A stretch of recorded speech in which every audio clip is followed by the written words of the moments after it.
Sori. If you would like to get your song reviewed, dear listener, there's the filthy capitalist option, as Sori says. 125 gets you straight to the head of the line. You don't have to be a part of the alliance. You don't have to be part of the group. Wait a minute. And the biggest thing is you don't have to wait. You hop, skip, and jump right in front of everybody. 125 gets you there. You do that 3 times and then get mashed down to the $75 rate for perpetuity. Yes! Also, there is a band review option.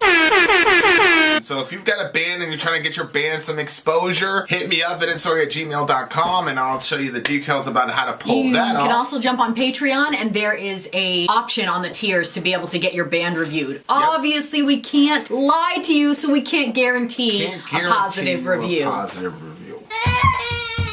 Get what you get. It's just rubbish. Rubbish. Rubbish. That's British for garbage. My favorite is the community option. $1 at the gate gets you in at Patreon. You get to join an alliance. The alliance joins their points together, and that helps determine what songs that we do. The alliances hang out on Discord.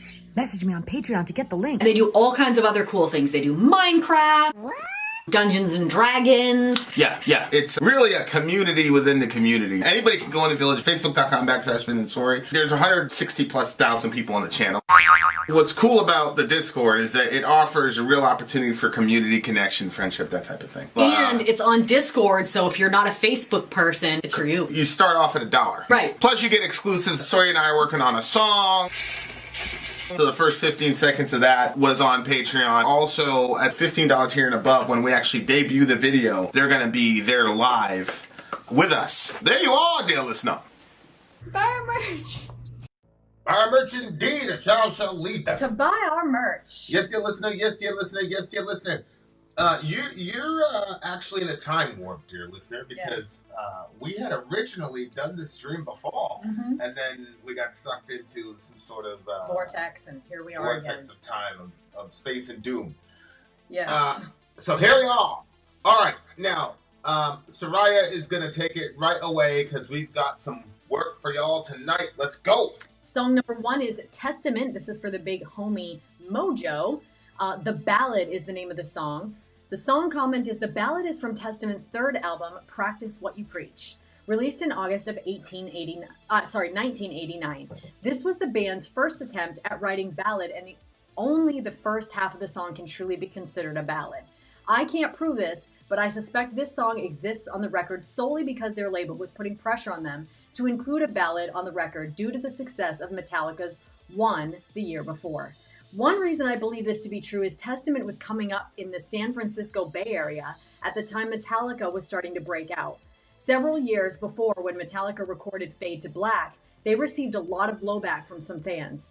It seems silly to think about it today, but Metallica actually lost some fans because of that song.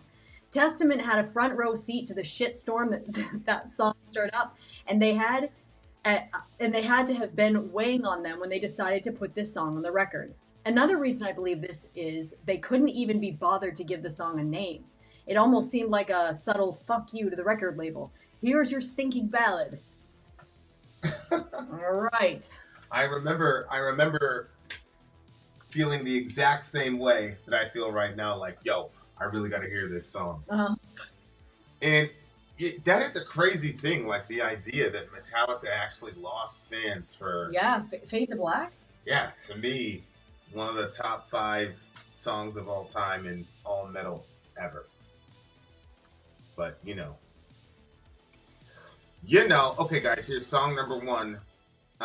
We're back in the time loop. I did not listen to any of these bands, or even if your band was on the list later on, I didn't listen to any of these songs because I wanted this to be fresh, even though we're in the freaking time warp. So I know we listened to the first half, I think, of the ballad, but let's do it again. Here we go, ladies and gentlemen. Testament. Let's go.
your life on the line, so lose your head if you keep on trying. Oh, I don't mind doing the time. I'm happy you're being alive. Now I know it means that my oppression were all lies. The only trick is your own most sacred lesson I'd ever learn. Oh, I know we are free.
What fears for? Now I know this is so real. What's done is done, so do as you will.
That Well, was ballad. Testament's attempt at a ballad called The Ballad. I mean, definitely the beginning sounded like a ballad. What do you think I should? Yeah. I think it looks like it's tossing down on us here. Yeah, that's a little further out. Okay. There we go. Yeah, I thought they did a good job of the song. I definitely understand the record label and their desire to want them to replicate Metallica. Mm-hmm. Yeah. So you've got the template where like moneymaker. You start slow and clean, and then you progressively build up. Mm-hmm. Like One or Fade to Black. Mm-hmm. You know what I'm saying? Like Mm-hmm. that template, and it's like you could tell that these guys are talented musicians in their own right, but this whole thing seemed to be external, like this came from outside, whereas Metallica were genuinely doing it, and so like I'm sure this band gets compared to Metallica a lot. Like, I know for a fact, because I said something about, like, the first Testament song we ever heard. I was like, yo, these dudes, like, copied off Metallica. And, of course, Testament fans, which, much respect to them, but, of course, we don't know anything. We're just experiencing this shit for the first time in real time, dear listener. So, like, Testament fans were like, what are you talking about? We're completely different from Metallica. They were around, like, at the same time. So it's, like, highly unlikely. Yeah, okay. It's highly unlikely. You know, it's like we said about comedians. Like, we're going to tell the same jokes. You see what I'm saying? But, you know, like the intricacies, I'm sure there's differences between the bands. But anyway, Metallica did some pretty groundbreaking stuff with Fade to Black and all that in the thrash metal world. And, of course, the other record labels are going to... So you're in this weird situation where you kind of already sound like Metallica just because you guys kind of came up in the same era in the same location, apparently. But you know you're your own thing, and you know you're better.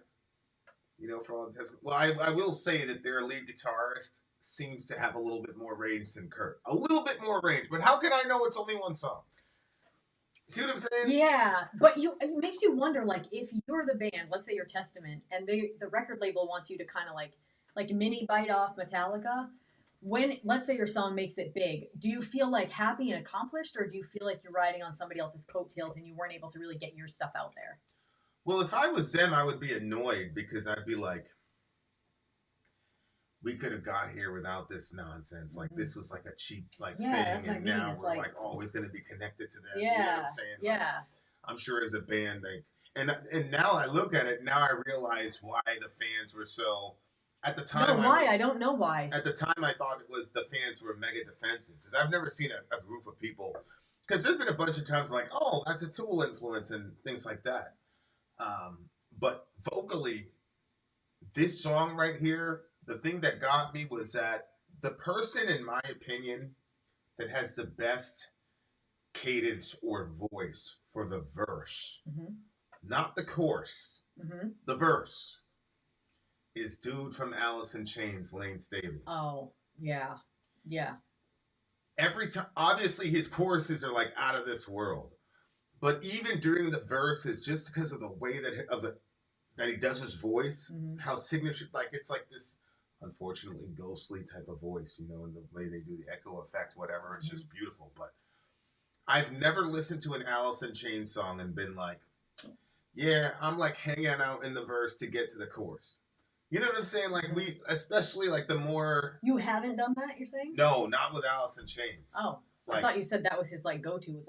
I thought you were saying you no, like like the chorus. usually what happens is like you tolerate the verse to get to the chorus. Oh, you're just saying the whole thing. What I'm saying is, okay. That dude from Alice in Chains to me is the greatest of all time. It's like start to finish, he keeps it. Yeah, the verse, because it's the verse kind of like attracts you and mesmerizes you, and then the chorus like blows you away. You see what I'm saying? This guy in the vocally, unfortunately, I was comparing him to Hetfield, and I was like, okay, James Hetfield does not have that gear. Like what this dude did in the verses, he sounded like dude from Alice in Chains. Like and I know that he's got other like vocal personas that he could do. So yeah. I'm like, the guitarist is a little bit more advanced than Kirk, a little bit. Okay. And the vocalist has a little bit more range as far as what he could do than Kurt, in my opinion. But the song, if I compare it to one blows it out of the water. But that's because Metallica wanted to do that. Whereas the record label wanted them to do this. You see what I'm saying? Yeah. Yeah, it's gonna be a different feel to it. Yeah, I mean, that's what I'm saying. Like, I wondered, but then I wasn't sure if the band maybe looks at it as like, oh, that's fine. We have a stepping stone. It's like, you know what I mean? Like, oh, I stepped on that, and now I can now put my other music out there, and people are gonna like it. But the way that people react to like bands and wanting them to stay exactly the same way, I don't know if you have a different style. If you put this one out and it goes big, can you go back to your original style, or the band? You know, are people gonna be like, yeah, they have that one hit wonder? You know? Yeah. Yeah. I don't know. Yeah, I mean, and obviously Testament, like I said, we're pretty ignorant of metal, but from what I can gather, Testament is a legendary band in their own right. They eventually carved out their own, you know what I'm saying? But like part of me feels like, okay, so how much of this song was about the record label itself? You know what I'm saying? Because we have to do this freaking song that we genuinely don't want to do. Oh, do you see think what it I'm was almost saying? like an underlying, like, we Like might the leave? games are played with your life on the line. Some lose, you win if you keep on trying. I don't mind doing the time. I'm happier being alive. I know the names of my oppression were all lies. See what I'm saying? And then he says, I've been robbed. I've been fooled. I intend to make my own rules. See what I'm saying? Oh. So that might be like them saying, like, we're doing this thing, and then after this, we're never doing this again. And I think And how did he actually end it? one of the Testament... You've only begun to live your life for you. Yeah, like one of the Testament historians actually said, like, after this, They did their own thing? they did their own thing. Oh, interesting. So- I definitely thought it was a relationship song. Yeah. Well, yeah. Lord of Arcadia says, I agree. Definitely outside influence, because Testament has since then never compromised with their sound. Although it's not a bad song at all. Yeah, I agree.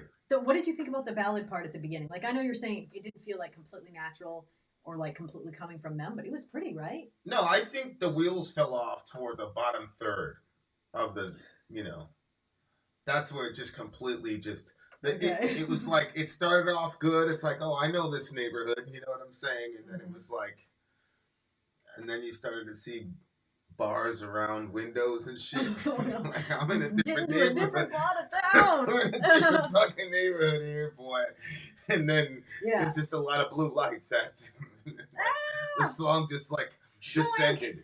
But I don't blame the band for that, so I'm not going to penalize them because that was the record label's Yeah, but fault. maybe they did that on purpose. Like, because at the end they said, you've only just begun to live your life for you. Like, maybe it was kind of like, we're doing our different thing over here, and you're not going to like it, but you're going to have to accept it because it's the ballad. Yeah, Who knows? Freak on a Leash was about the record industry. Like, it just seems like all these Ticks and Leeches on the Lateralis record.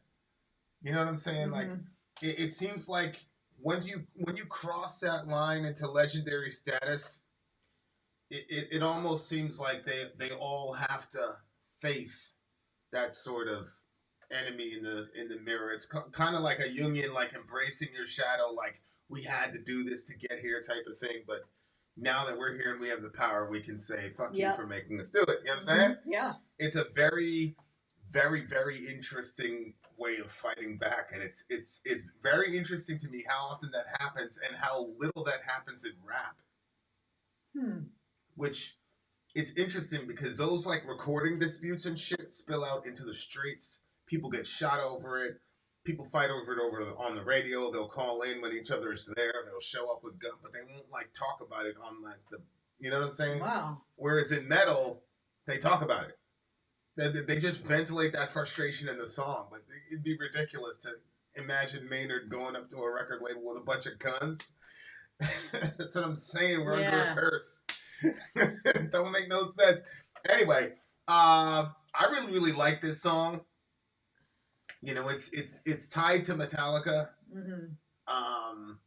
But I think these guys were doing this song with one hand tied behind their back. Yeah. And so I'm going to go ahead and say this is a solid 9.2 for me. They did a really, really good job, I think. I think you're right. I think they probably did have a hand tied behind their back.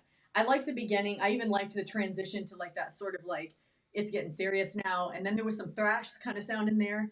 I think I'm going to go with a 9.3. Yeah, and just as a postscript, in 1992, Testament did do more of a them ballad entitled Return to Serenity, which was on the Ritual album, 1994, Low had Trail of Tears ballad. So these guys, I'm sure they can do ballad if and when they want. And I think that was the point of the song. Like, if and when they want, I'm sure they can knock it out of the park. And I'm sure it's going to be a lot more original.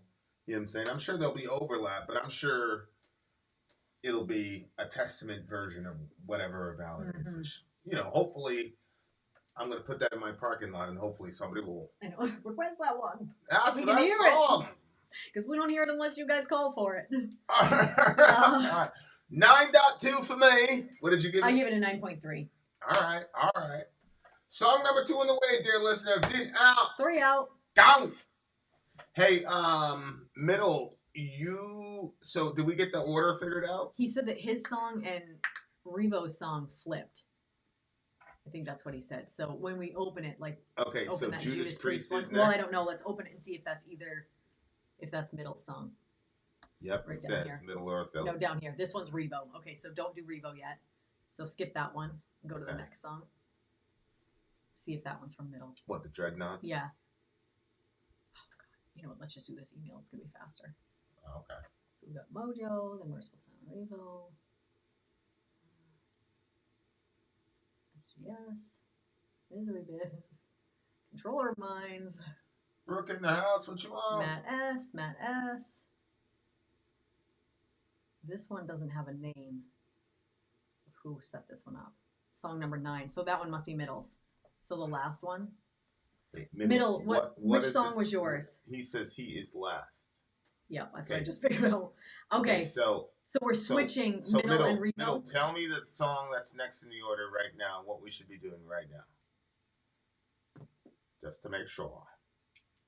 I think he said Revo updated the Trello board. as Yeah, well. go to the other one because this was the one that I did off their email. Yep. So go to Revo. Is it that Revo review one? The one that he's got by himself? Yep, right there, the 19th. See? Yep. So it would be the Anna Van Hausswolff would be next then. Okay. The live at the Montreux Jazz Festival. I think we got it. I think we figured it out. Okay. I think we figured it out. Excelente. Okay. Excelente. Okay. So up next is Anna von Hausswolff, The Truth, The Glow, The Fall. Anna Michaela Ebba Electra von Hausswolff, born September 6, 1986, is a Swedish singer, songwriter, musician, composer, and pipe organist. Wow. Her name includes my youngest daughter's name and is correctly spelled. This is from my personal favorite 2022 album of the year, which was one of my favorite albums of all time, easily. Live at Montreux Jazz Festival by Anne von Hausswolff. You previously reacted to the mysterious vanishing of Electra. The mysterious vanishing of Electra. One of a tiny number of albums which gave me a coveted, warm, fuzzy feeling. I guess the new term is ASMR. I apparently triggered by audio and visual stimuli. I get them whole body and they are spontaneous, unexpected, and most often occur. I thought everybody gets like that. In the context of interactions with people. Such interactions seem divine to me when they involve people and feel like pure love. Now, Vin has caused me to check out lyrics when I pick up songs for review, and I am generally good with a hook and more sound-oriented personally.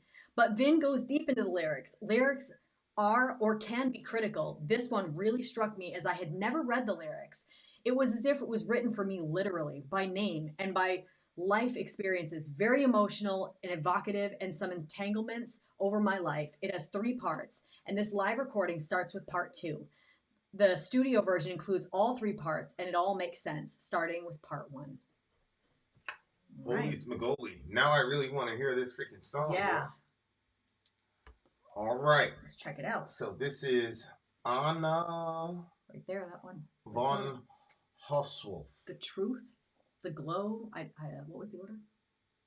Anna of the Hausswolff? That's just a guess of what her name. All right. The Truth.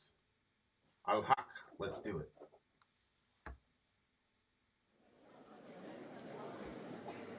This is a long one.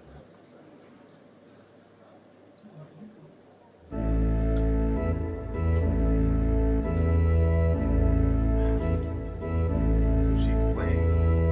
She plays like a bunch of the instruments. Yeah, one of them's an organist.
Did she sing different lyrics on part? Was there part 3 in She there? was saying "Feel the Fall." That last part was "Feel the Fall." I thought she said "Feel the Love."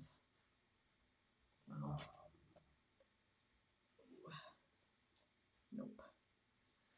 Nope. What? That's not what she was saying, I guess. Woo! She has a crazy voice. And I was very surprised at how young she was. I thought she was going to be like her voice seems like... Well, I wanted to find a picture of her.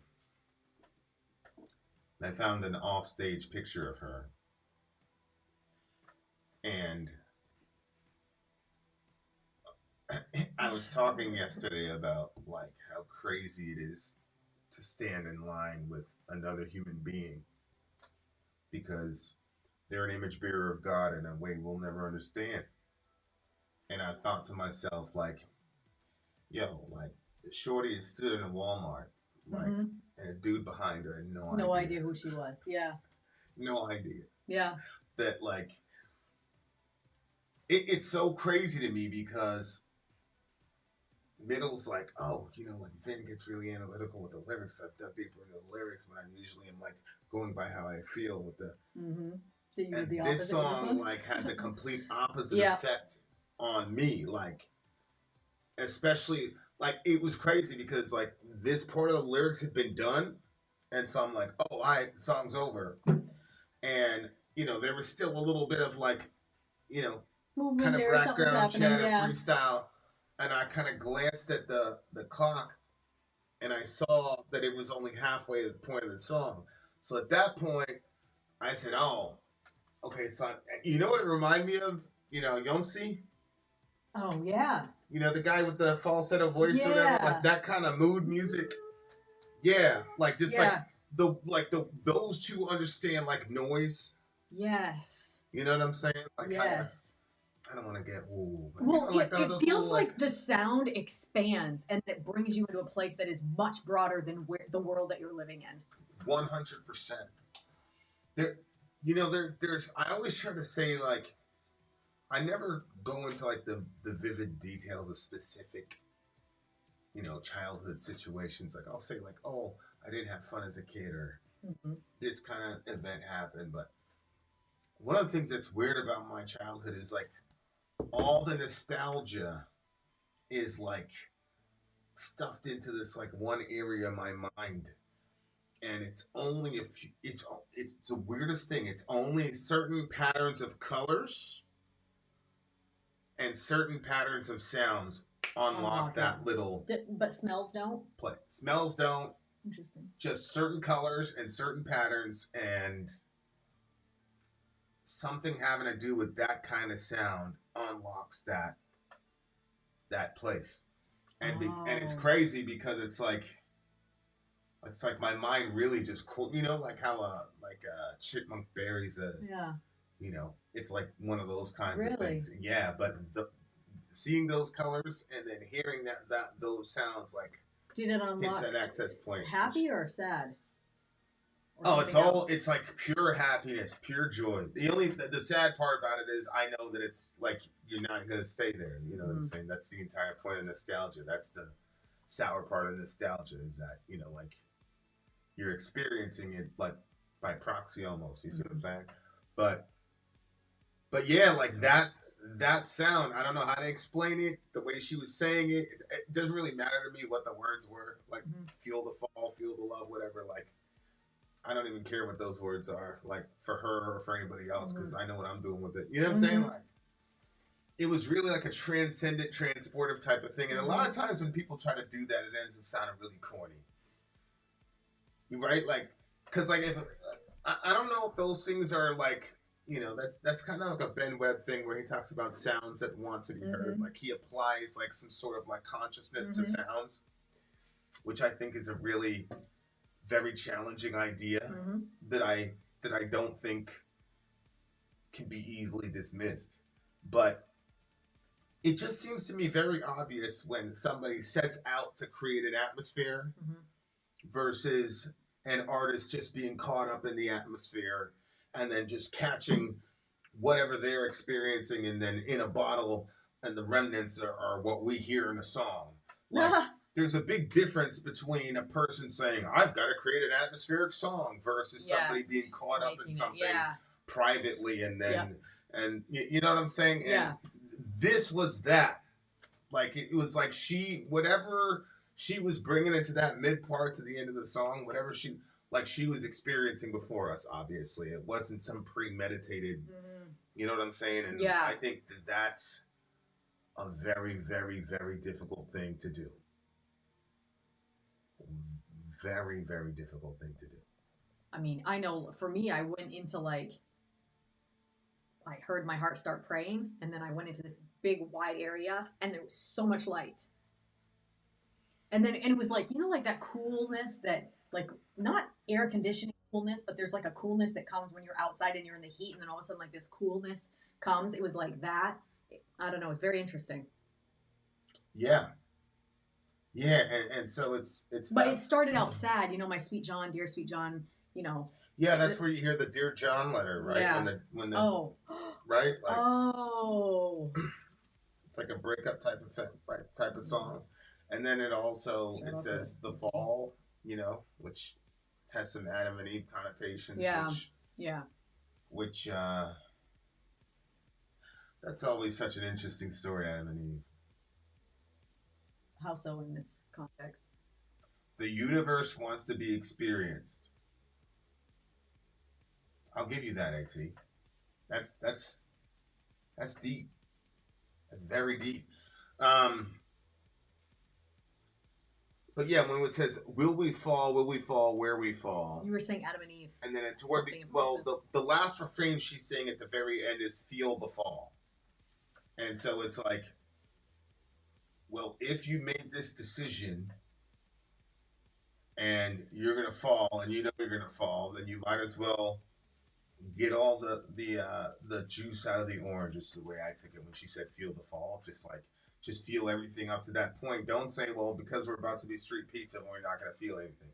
Or like trying to prepare yourself for dying, right? It's like, live as long as you can as you're falling. That's how I took it. What's going on, Jade the Spirited in the house? Yeah, I can see that. And so, you know, it's two people caught up in a world that's... Go ahead. I wonder, too, if it was like... Because she says, will we fall? Will we fall where we fall? Mm-hmm. So it almost sounds like she's like, this might be over. At the same time, there was still like a question there. But then when you said, will we fall where we fall? Maybe it's more of like, yeah, like you're saying, like just live openly until it happens. Yeah, but you know, it's like Beatles saying, not a breakup, a full transition from beginning to end of two lives. Yeah, I mean, I keep saying, you know, like all these things are temporary for the most part. See, down in the river, down to the bodies below, down in the chaos, driven by. Because they fell and they went down the river. Yeah. Down in the chaos. Like, yeah. Which, you know, in the ancient world and all that, that was kind of one of the first visions of hell, actually, was chaos. And that's one of the reasons why Leviathan was such a imposing figure in the ancient Near Eastern world. It wasn't necessarily because they were afraid of the sea or afraid of the dark, but they knew that there was this concept called chaos, and they also knew that for the most part we were at the complete mercy of chaos, and chaos expressed itself many times through the element. And so that's not something that backwards people believe. That's something that everybody knows, that chaos is the gateway to hell. Yeah. You know, so they're talking about like the descent or the transition. Yeah, that's a very interesting word when you say transition, when you're talking about relationships, because there are whole worlds that really do get affected, man. Mm-hmm. You know what I'm saying? So it's you learn a lot when you have little babies, because you realize that the world that's in their head is extremely limited. What they understand the world to be is extremely limited. Yeah. And so the smaller your world is, and the bigger these problems become. So if you're in a very small world and somebody took away your Lego, it's the end of the world because you might not never get another Lego again. You don't just see Legos hanging around. He doesn't know things like stores and Walmarts and shit like that. You know what I'm saying? So I just, if you think about that, then you start thinking to yourself, like, how big is the world in my head and how consequential is all this shit really? You start questioning that shit. And so, like, that's another thing that the song does with me when he's talking about going through the chaos and driven by the black magic glow. Yeah. Because above she says, are we touching the magic? Are we wearing the white angel's glow, surrounded by mountains and a valley free from snow? So there you're in this completely perfect, idyllic situation. And the magic there would be pure magic, assumptively speaking. And then in between the two, you have the fall, where we fall. And they fall down in the river, going down basically to the underworld, etc., etc. Mm-hmm. You have in Genesis also where before everything was formed, it said that the Spirit of God hovered. You should look at that word hovered because it's kind of anyway. It's brooded over the face of the deep. Yeah, but one of the translations, not translations, but the meanings almost seemed like it was stationary, holding above it. Yes. Interesting and context of all the interesting stuff that you listen to from that lady. Yeah. Anyway, but it's some of those phrases like involve chaos, and then God starts bringing order. He goes and he separates the light from the darkness. He calls us this, and then he says, "Now that's going to be a day," and he says that that's good. Mm-hmm. So, yeah, interesting. Yeah, and and then you have, and I don't know if this John dude is a chaos element, or maybe she's a chaos element, or maybe she's saying. Neither one of them are the chaos element. When they're both together, though, that's what it creates. I mean, there's a lot of places you can go in this song, man. But either way, I hate to do it. But this song's an 11 for me. Oh, wow. Okay. I truly hate to do it. But why? Why do you hate to do it? I've just been handing out too many very high scores in 2024. I felt really good about my scoring system in 2023, but I just been getting hit with some doozies lately, man. Damn. He said part 1 set it up. Part 1 says, after the fall, I'll find you. Unexpected, out from nowhere, was the truth told for me. From his heart and from his sadness, he sadly sang for me. Can you hear the song? It haunts you. And that's the song. And obviously, I don't say everything on these reviews. I let you guys in on a lot of shit, but there's a lot of shit I don't say. We can't let it all out. Yeah. I would give this one a 10. Well, it depends on who's, Seven texts me. You're like, oh, that's because of, you know what I'm saying? Oh, okay. No. Shout out to Seven. It's good to have your people. I'd say 10 for me. You gave it a 10? I did. Okay. Excellent. All right. Now we're going to song number 3. Dear listener, we'll catch you on the other side of the break. Vin out. Sorry out. Go. Actually, hold on. Okay, so now... Oh, actually, hold on. We're on Revo's thing now, right? So let's see. The Dreadnots roll Northumbria. Oh, did you switch them? The two songs? No, I just want to know if that's right. Because if that's right, then I know exactly what I'm doing for the rest of the night. Okay. So is the Dreadnought song next middle?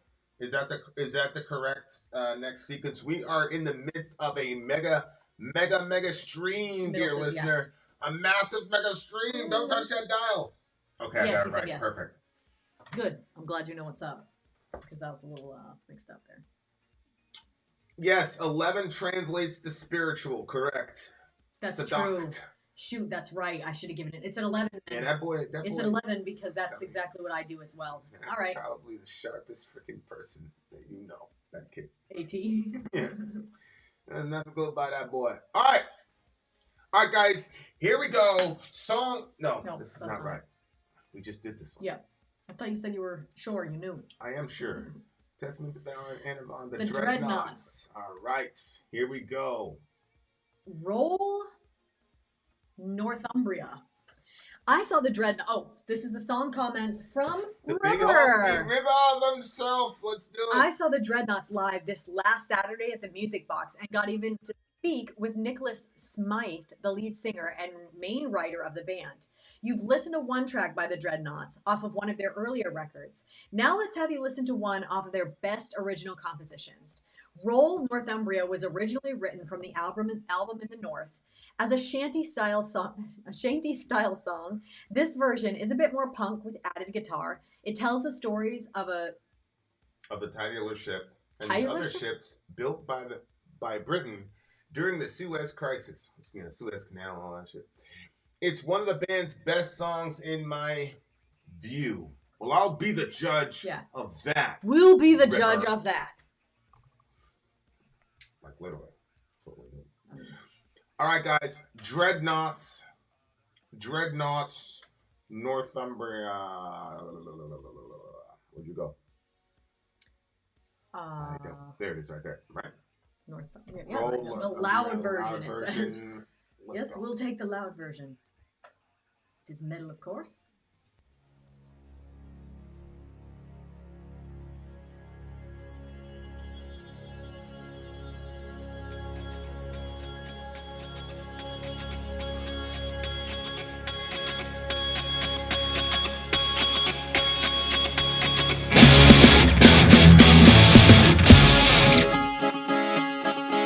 Twas late 65 at the old Wolfe yard. She was commissioned to haul the black tar. We built the Northumbria there on the bar. Roll, Northumbria, roll. For when the Egyptians, they closed the Red Sea, the call came on high from the powers that be to build a royal monster right down on the quay. Roll, Northumbria, roll, me boys. Roll, Northumbria, roll. Celestial call. She was the tankard who outsized them all, from the banks of the Mersey to the port of Hull. Roll, Northumbria, roll. And fair Princess Anne threw a bottle of wine and watched as the giants sat down in the Tyne. What lay ahead?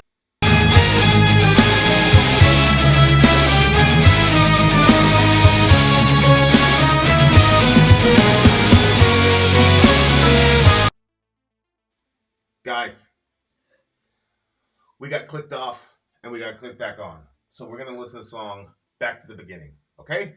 Because I want to hear it again. It's the honest truth. All right. No, you haven't been lagging.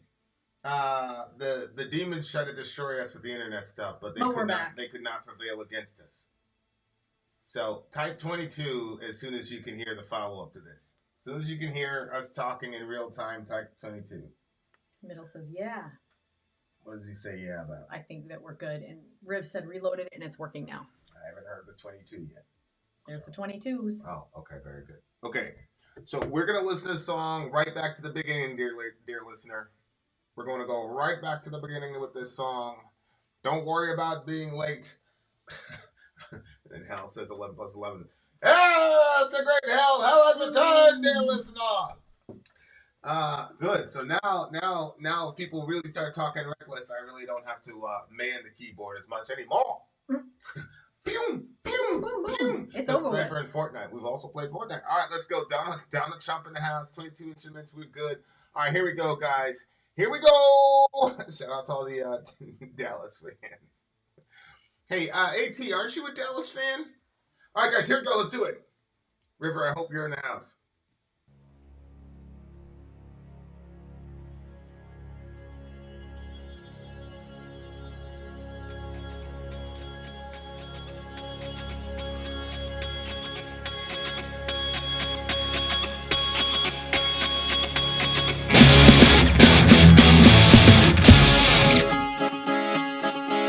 Twas late 65 at the old Wolfe yard. She was commissioned to haul the black tar. We built the Northumbria there on the bar. Roll, Northumbria, roll. For when the Egyptians, they closed the Red Sea, the call came on high from the powers that be to build a royal monster right down on the quay. Roll, Northumbria, roll, me boys. Roll, Northumbria, roll. Carpathia, vengeance, celestial call. She was the time anchor to outsize them all. From the banks of the Mersey to the port of Hull. Roll, Northumbria, roll. And fair Princess Anne threw a bottle of wine and watches the giants sit down in the Tyne. What lay ahead could no mortal divine. Roll, Northumbria, roll, me boys. Roll, Northumbria, roll. And it's one for the huts on above, two for the empire we love, three for the fire that burns down below. Roll on Northumbria, roll, Northumbria, roll.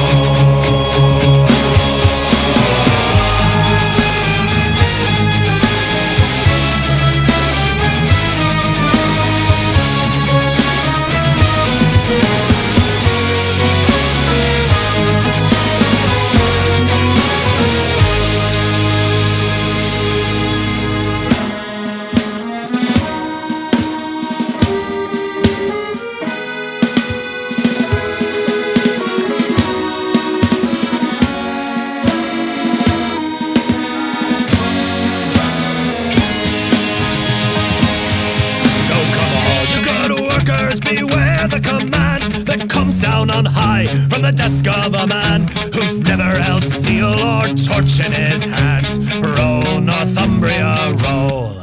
For atop a wild breaker that cracks in a frame, spilled her black guts all across the wild main, and she limped away through an ocean of flame. Roll, Northumbria, roll, me boys. Roll, Northumbria, roll.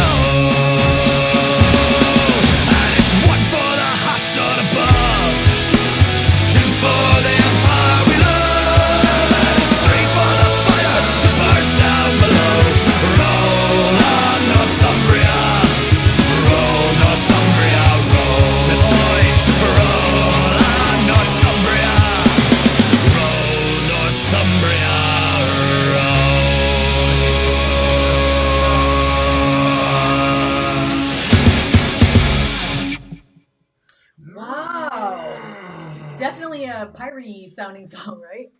It sounded like a folksy Ireland, like, you know. Yeah, I could picture Irish pirates. yeah, both of them. Was it Irish pirates? I guess. Maybe I don't know. Yellow pirates and Irish. Yeah. With Shmee, and all this shit. Who knows? Yeah, dude. Was Northumbria a place? I can't remember what or is that the boat? Northumbria was the boat, I think. Okay, it sounded like the boat. I don't really know what happened, but it looks like some probably disaster happened, and probably like all the workers and shit probably got torn up, and people probably died on that shit because people in desks who had never held steel or blew a torch or right here. Come all you good workmen, beware the command. It comes down on high from the desk of a man who's never held steel or torch in his hands. Roll, Northumbria, roll. So it's literally Riv, give us some intel here. What are we talking about here relative to Joe Biden? Stop doing that to people.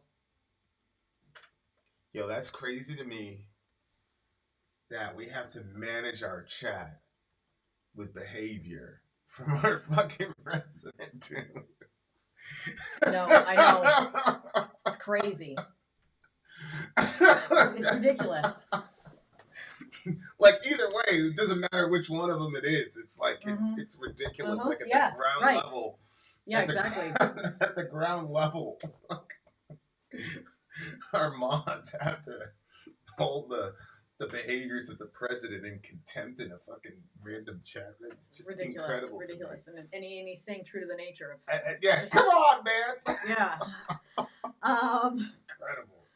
This is our country. Here we go. All right, Delaney, go for it. You guys are going to take over. Good luck. Holy hell. All right. So, Riv. Yeah, okay. So, Northumbria was poorly designed ship. Surprise, surprise. Got to save them dollars. Cracked, it leaked in a poorly designed hull. Others designed for Suez. It cracked, it leaked, and due on high orders. Yeah. Okay. So I figured. So poorly designed by people who never, whatever. It's like it didn't kill anyone. However, it did get decommissioned after only 12 years of service. Okay. So this is like the. They went with 12 years in that thing that was dangerous like that. Yeah, but who was debating? oh, that's right, Robbie Suave and what's her name was Brianna Joy Gray were debating, and Robbie Suave was saying, this is socialism, you know, we just go in there and take everybody's shit. Yeah. And she was like, Robbie, come on, like, if it wasn't for those people, we wouldn't have child labor laws, blah blah blah blah blah. And he was like, no, let's just split a country and have one do socialism, one do capitalism. He's like, oh, Korea, and you know, because the you know, North Korea, South Korea, and she's like, this is ridiculous. Like, what are you guys? It's like, dude. Like I said yesterday, I don't think either ism is the solution. Like, I don't think humanity has come up with a just economic system yet. Mm-hmm. But I do think that this is one of the flaws within a capitalist system where your money, and me and Riv debate this when we talk about Elon Musk and Twitter. Mm-hmm. But in a capitalist seats and Laban, it's almost like, if you can generate large sums of money, then that automatically gives you, that means you're more right than the next person on a given thing. That means you now have how people, you now have a valid opinion on X, Y thing, even if you don't necessarily know anything about it. Know anything about it. Yeah. If you can collect the most possessions, then yeah, it's kind of weird. Yeah, like, and so like, it makes sense when you have a society that's built around capital and you know, the free market and, you know, whatever.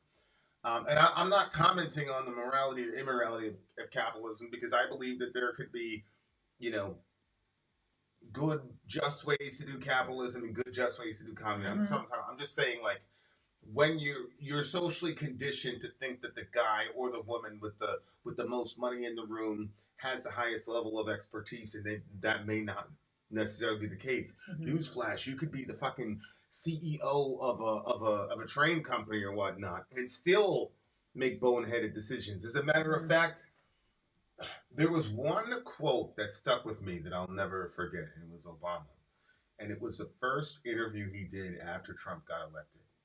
And he said that there was a weird balance between getting good at the job and then his time in the job. So he said by year 6.5, 7, he said, I was really good and I knew exactly what I was doing. And then he said, but it's obvious that I lost touch with the people. And the woman said, what do you mean it's obvious? And he said, I didn't see Trump coming. Oh. So I often, and I thought that was one of the most brilliant, most self-aware, like out-of-body experience level self-aware thing for him to say. And like a lot of successful people or people in positions of power, whether it's parents, you know, we have this discussion all the time, like there are times we should actually listen to our kids because sometimes your kid actually knows what the hell they're talking about, and they're at the ground level with the other kids. So they've got intel that you're going to freaking need to know. You see what I'm saying? And so you make a habit of just dismissing what your kids have to say because they're younger than you and you occupy a position. That means you're automatically the smartest person in the room. No, you're not. It's going to bite you in the ass. You're not the smartest room relative to the Discord server and alternate realities and all the rest of this shit. You better shut the fuck up and listen to them kids, bro. You better listen to them kids. But like, it doesn't matter what it is. Like, I've seen it happen where people's like lives are literally on the line, and it's like, you know, oh, blah blah blah, and people on the ground like, hell no, we ain't doing that shit. Hell no. Mm-hmm. Yeah. And the guy's like, we're the blah, blah, blah, blah, blah, and blah, blah, blah, blah. And I was like, what? I can't hear you. We're going the other way around. Yeah.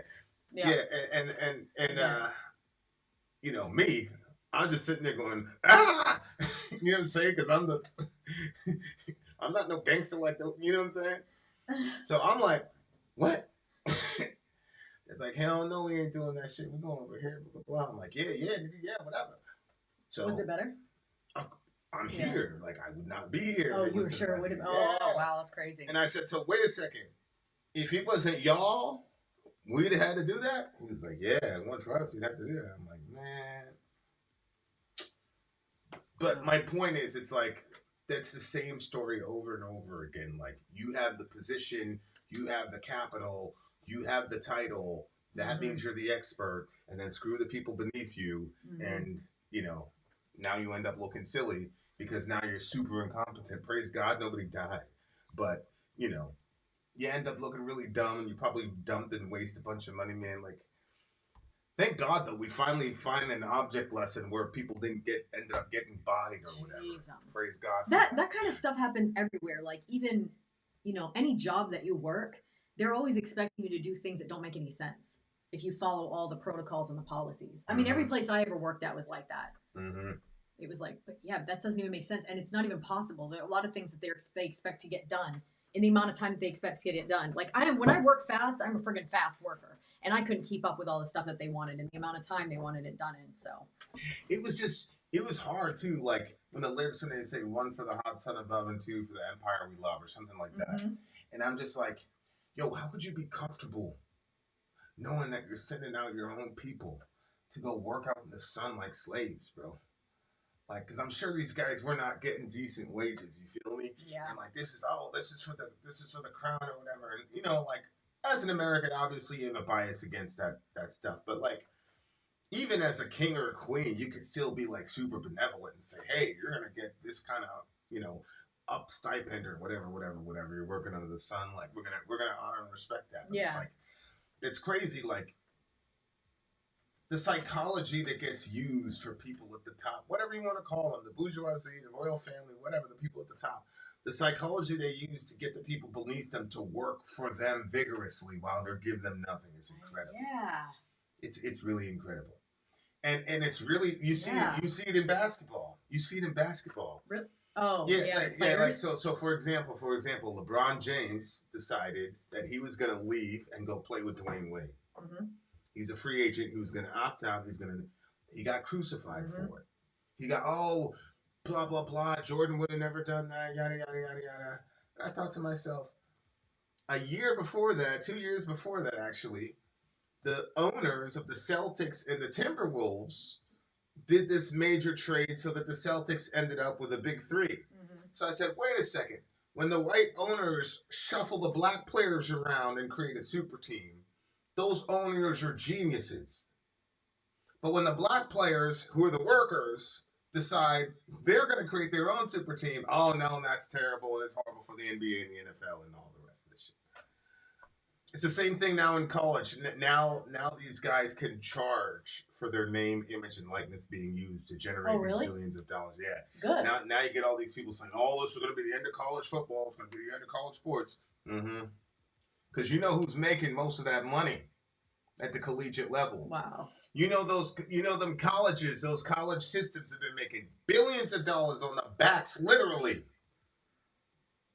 on their mostly black constituents and not paying them kids a dime.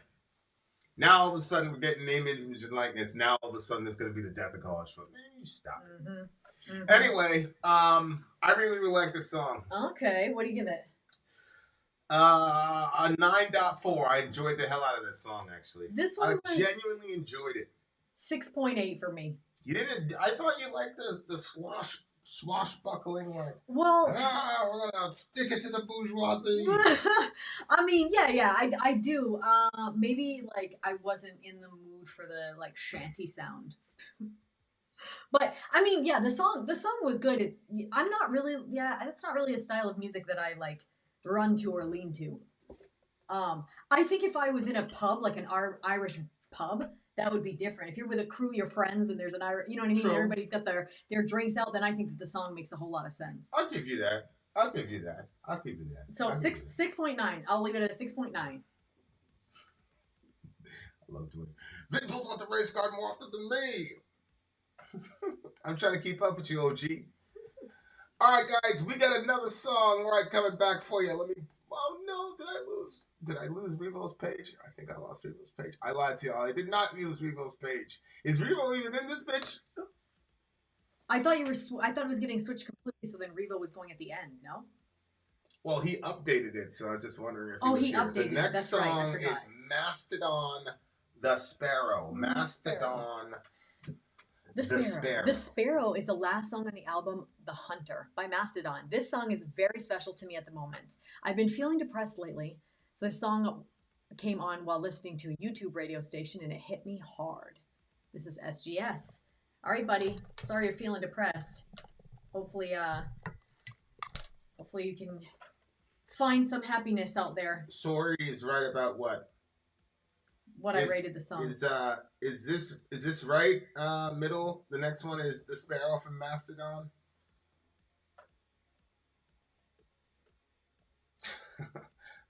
Honey, the president is asking which one of us is Vin and which one is Sori.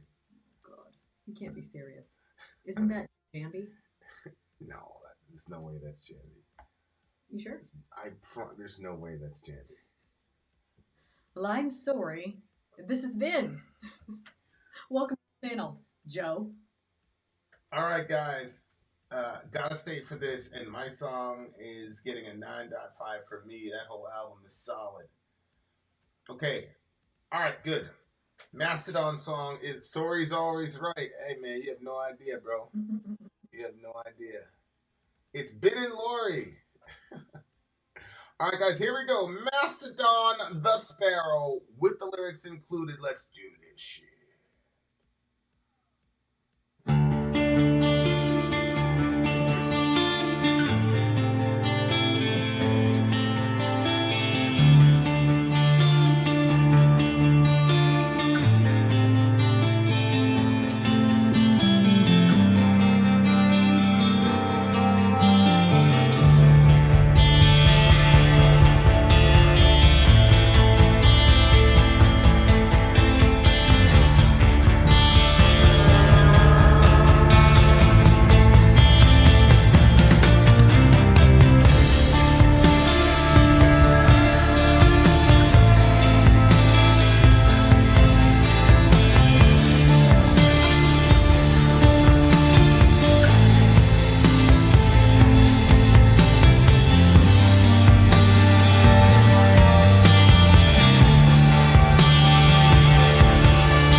Mastodon's a metal band, right? Christina, hey, how are you? I haven't seen you in a while. Early morning, this bitch. What Yo, did you say? Christina, Mastodon what? Christina, I'm gonna send you that solo I did. I wanted you to critique it. I actually did that solo for you, actually. Oh, Message me. I'll send you the video. Okay. they're gonna love it. All my people showing up today. Okay, so the lyrics are pursue happiness with diligence. That's the Yeah. entire song. Yeah. And then just No. like the That sounds like some sort of Buddhist proverb or some sort of proverb, or maybe that's just them. mhm. That's some of the most significant shit is some of the most basic and real statements about the fabric of reality and how to manipulate it in such a way that you have a good experience in it. Yep. So this was incredible. Yeah, it's This is one of my favorite songs. Like, this is what I'm saying about 2024. I don't know. Maybe it's. I don't know. been passing them out like this. I don't know. I'm not gonna. I'm not gonna like give away the score or whatnot. But damn. And it was such a brilliant idea and risky and like what a brilliant idea to do it. I mean, I haven't really seen a song with a structure like this before. You know what I'm saying? Yeah, it chilled me out inside, and I can see how you're saying like when you're in a bad spot, it's a good song to listen to. I've been looking at like music and its influence on our emotions and how like if you're in a bad spot and then you listen to a song that kind of matches that bad feeling, it's almost like it feels like it invites a presence around you that kind of just like stays there. So I think like this song has like it's positive, like okay, whatever situation you're in, wherever you found yourself, whether it's bad because you made it bad or it's bad because other people are influenced on heavy influencers on that, like you're in that situation, but you can still just pursue happiness. What does it do? You know how to break down the word diligence? Yeah. Riv has some intel, so I really love this song, but it's more in terms of where it puts me in terms of where I was. The line comes from, I don't know if that's 2IRC, I don't know what that is, LLRC. Their at the time recently deceased tour manager, LRC. It was her personal motto. Okay, so pursue happiness with diligence was the personal motto of a tour manager, obviously friend of the band, who had died, and that was her personal motto. And so it looked like that was one of the things that you use to grieve the loss of that person and move on. Which is pretty beautiful. Nobody plays guitar like Brent Hines. That was pure emotion. Yeah, man, like it was especially that middle part, like I was really like chilling and cooling in the jacuzzi, and it was warm, and I was like really relaxing. And then that middle part got, the tempo got sped up, and we got a solo in there and all that, and I'm like, yo. But I thought to myself, man, I was chilling in the pool, bro. Like, what the hell? But it's like, no, dude. Like, think about what the song is saying. Pursue happiness With diligence. You have to, yeah. So, like, yeah, bro. There's a time to like chill out in the pool and relax and whatever, and then there's a time to like go after it. And sometimes there isn't a nice transition part where you get a nice warm towel and then you can transition the temp. Like sometimes it's like boom, bap. And that's what the song, and it's like, and if you don't have a philosophy of pursuing happiness with diligence that sometimes combines those two states of being simultaneously, then you're probably not going to be happy. It's like these people like, oh, apple cider vinegar, blah, blah, blah, blah, and then they got to like water it all down because they can't deal with the taste. Instead of saying like, yo, I'm going to just like deal with it. I'm gonna just eat it and You deal take a with shot it. of alcohol, you can take a shot of that. That's what I'm saying. Like, it's all about like what you're motivated to do. But yeah, especially like for me, shout out to Dr. Petzel who explained this to me when I was up at the psych. She said, Vin, for you, peace, happiness, whatever is always going to be on an inclined hill. She said, you cannot stay in neutral because if you do, gravity is going to take you down. So if you're ever going to be happy, you're always going to have to be pushing forward and pushing past something that other people don't. That's why the dude next to you can hang out in neutral, and when you look up, he's ahead of you, even though he was in neutral. He's far ahead of you because you're both in neutral, but you're on a downward incline because of your, you've got to work around your at the time they would say illnesses. I don't know what they call it anymore, but she said, you got to find ways to navigate around your illnesses, or you're always like. That's what I loved about her, man, because she never like sugarcoated it. She always said, "Oh no, this is not going to change. This is not going to change." She was right about like certain people in my family, like, "Oh, that's not going to change."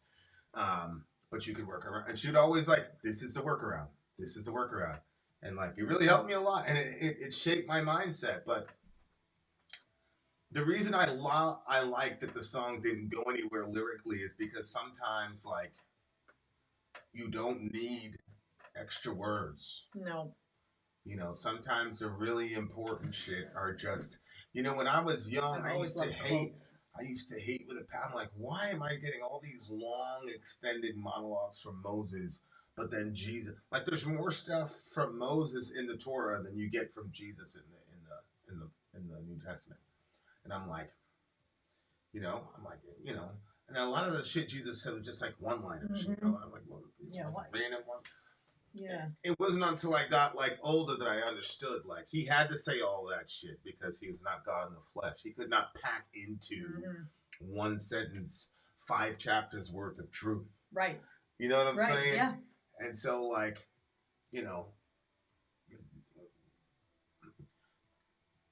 the things that Jesus was saying, like, unless you're born again, you cannot inherit the kingdom of God. Okay, that's one line. You could hang out with that one line for 4 weeks straight for 5 hours a day and get to about 2 inches of that 12-foot pool.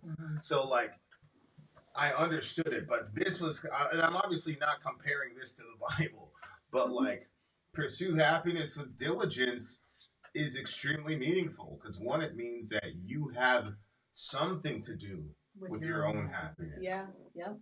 And the implication of that is also means that you also have something to do with your own misery. Yeah. Because it's in the imperative voice, pursue. We're being told to do something. Yep. Okay, so that means at some level, if you're happy, then you made a pursuit. And if you're not happy, at some level, you did not. There's a lack of pursuit. And I love that kind of ownership, man, because I understand at some level our emotions are impossible to control. I agree at some level they are. But I think that there are circumstances that we all know that can influence our emotions. And we do have control of those, right? And so, it's like, you just broke up with so-and-so, but then you keep, driving by their house or you keep dropping them off at work. It's like, oh, we're broken up now. We understand that, yeah, okay. And then one day you get yelled at by your boss, and then you come out of work, and then dude's out there hugging you just because, you needed a hug, and then boom, your emotions took over. I agree. I think that's real. I don't think you meant to do that shit. Your emotions took over. But you put yourself in a situation where that atmosphere was possible, right? And so, like, that one word, pursue, gives you so much responsibility and power over how you experience your life. And I think if you just took that one line, pursue happiness with diligence, and you made it your life sort of thing, you would end up like she had it as her motto. Yeah. Or the band did. Yeah, I think it's a very significant thing, and it's very hard. I was having a conversation with one of the most beautiful people on the planet, but it's very difficult to love somebody with a mental illness who isn't completely sold out to get better.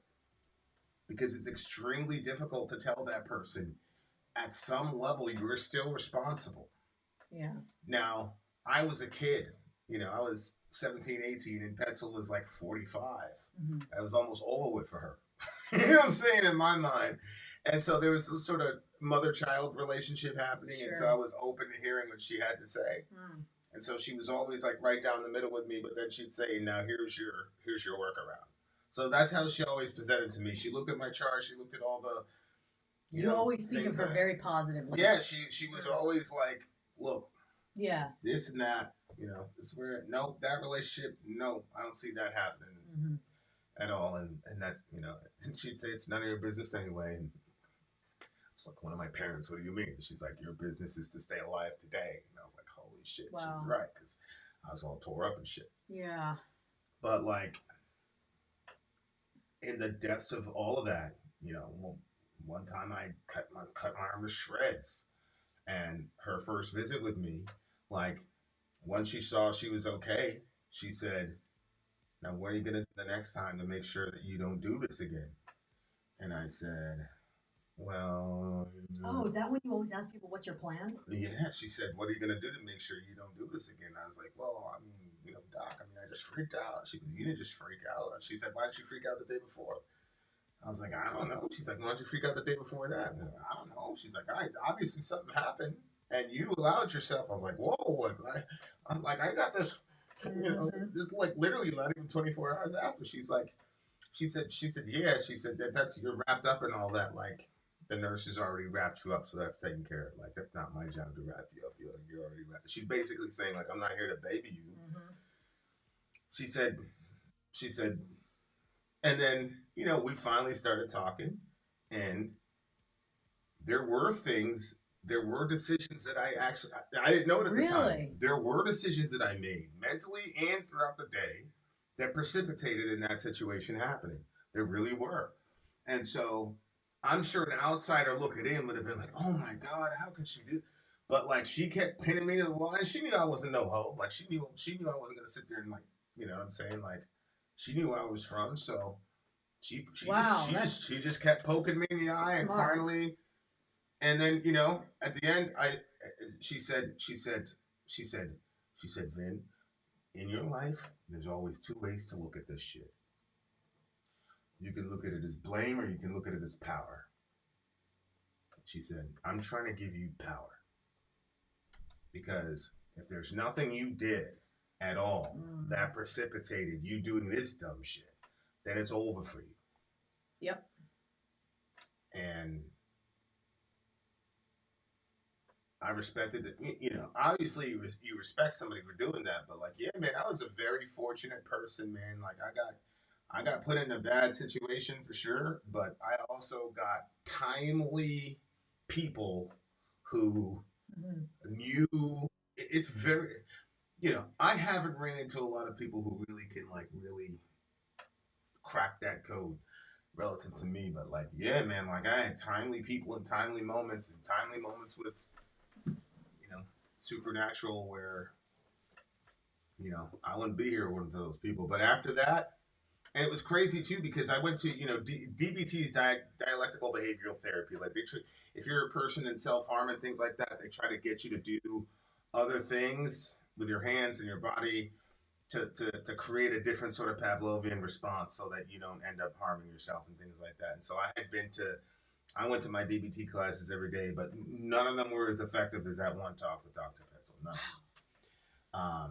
And she wasn't even on that side of the hospital. So, but yeah, so that's what the song was to me. The song to me said that happiness is an emotion to a degree in which we cannot control, but we can control the circumstances in which we're more likely or less likely to experience that happiness. And obviously, as a Christian, that's what I was just thinking. Yeah. For me, ultimately is a command to pursue God. The command to pursue happiness and the command to pursue God are literally the same thing. The scripture says, in your presence is fullness of joy. At your right hand, pleasures forevermore.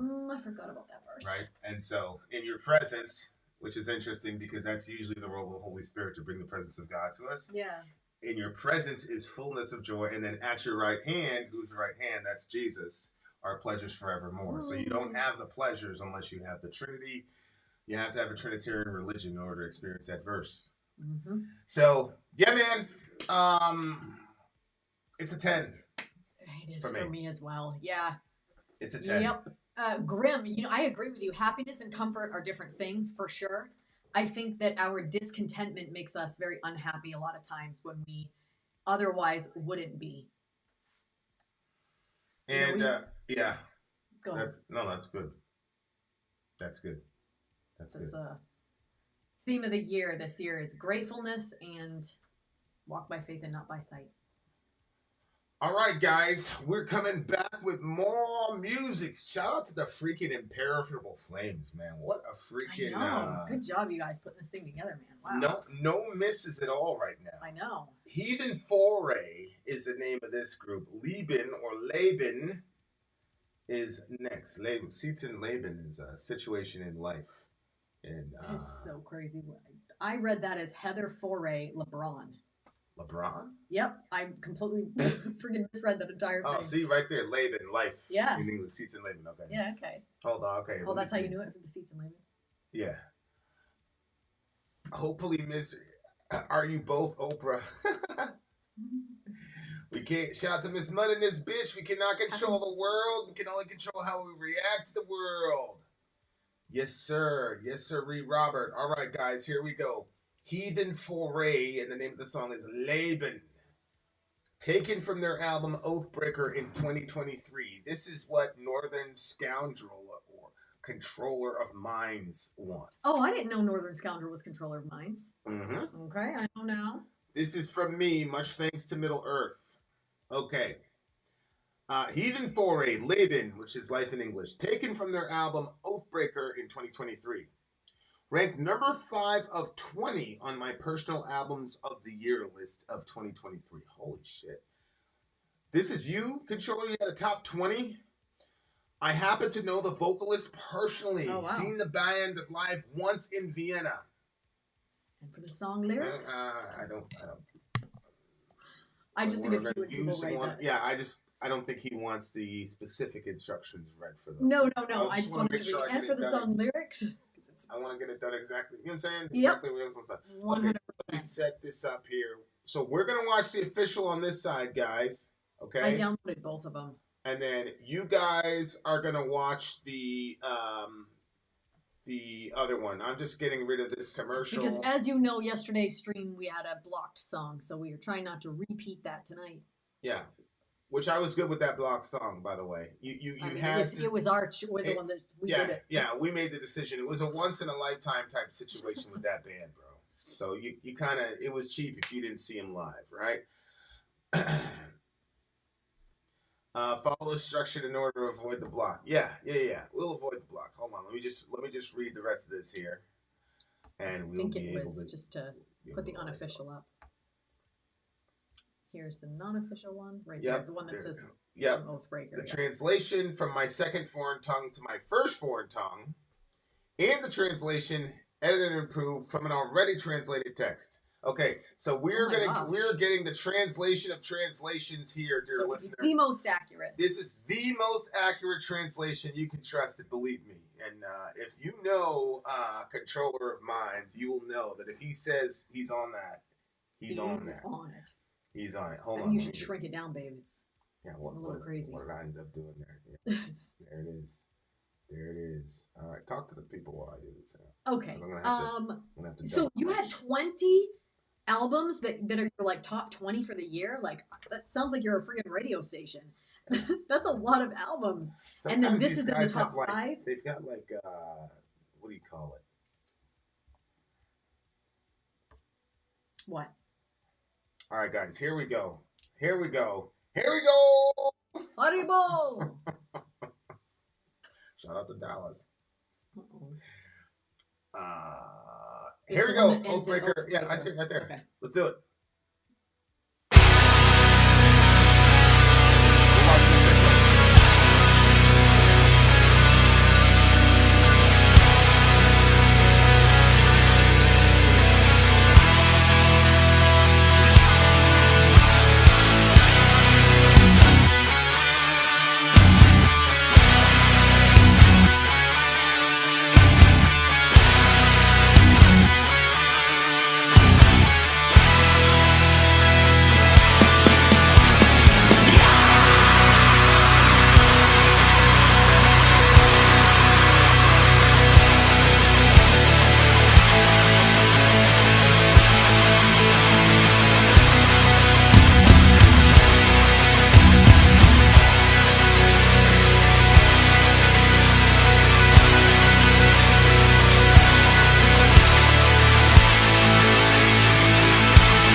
is life. Wow. Bruh. Unbelievable.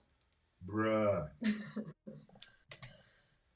That was a good one. Oh my God, I love that freaking song. Why do I have a feeling you're going to have a hard time giving this one a rating? I love this freaking song, dude. First of all, I want to see those lyrics too, because it was power metal, and I do not like power metal.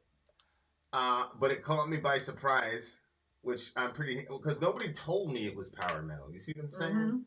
Nobody said, "Yo, we got a power metal song coming." Now this thing is all out of order, so I'm gonna try to find these lyrics here. All right. Yep. Go ahead. Talk it to might be people. up in his comments. Yeah, right there it is. Right there. I control it. Right there. Yeah, that is friggin' unbelievable, right? I think. I loved that they had the kid in there, and he had his little wooden sword. It was really cute. I liked visually where they were set up, like having that kind of like building behind them. Yeah, and you then guys, the in the whole official video, his kid is in there, and his kid's like helping with the folks. It's pretty. cute, It's pretty beautiful. It's pretty beautiful. They have him doing like some yelling parts too. There's like a hole in the wall, and he's like standing. You know, one of the people is standing in the hole in the wall, and it's a lot of times you see band members like all close together. These people were all separated out, and you just kept seeing them in their own screen. Yeah, everybody's doing their own thing. The landscape was beautiful. Yeah, it really was. Golly, man, nobody does that shit like them pagans, bro. Yeah. With the like, this is our land, these are our folks, this is our way type Roots shit. go like, deep. Yeah, and then they pass the shit on to the next generation. You got the little homie. Little Yeah. homie. It's like, go ahead, little pagan, go ahead, man. Go ahead, little pagan.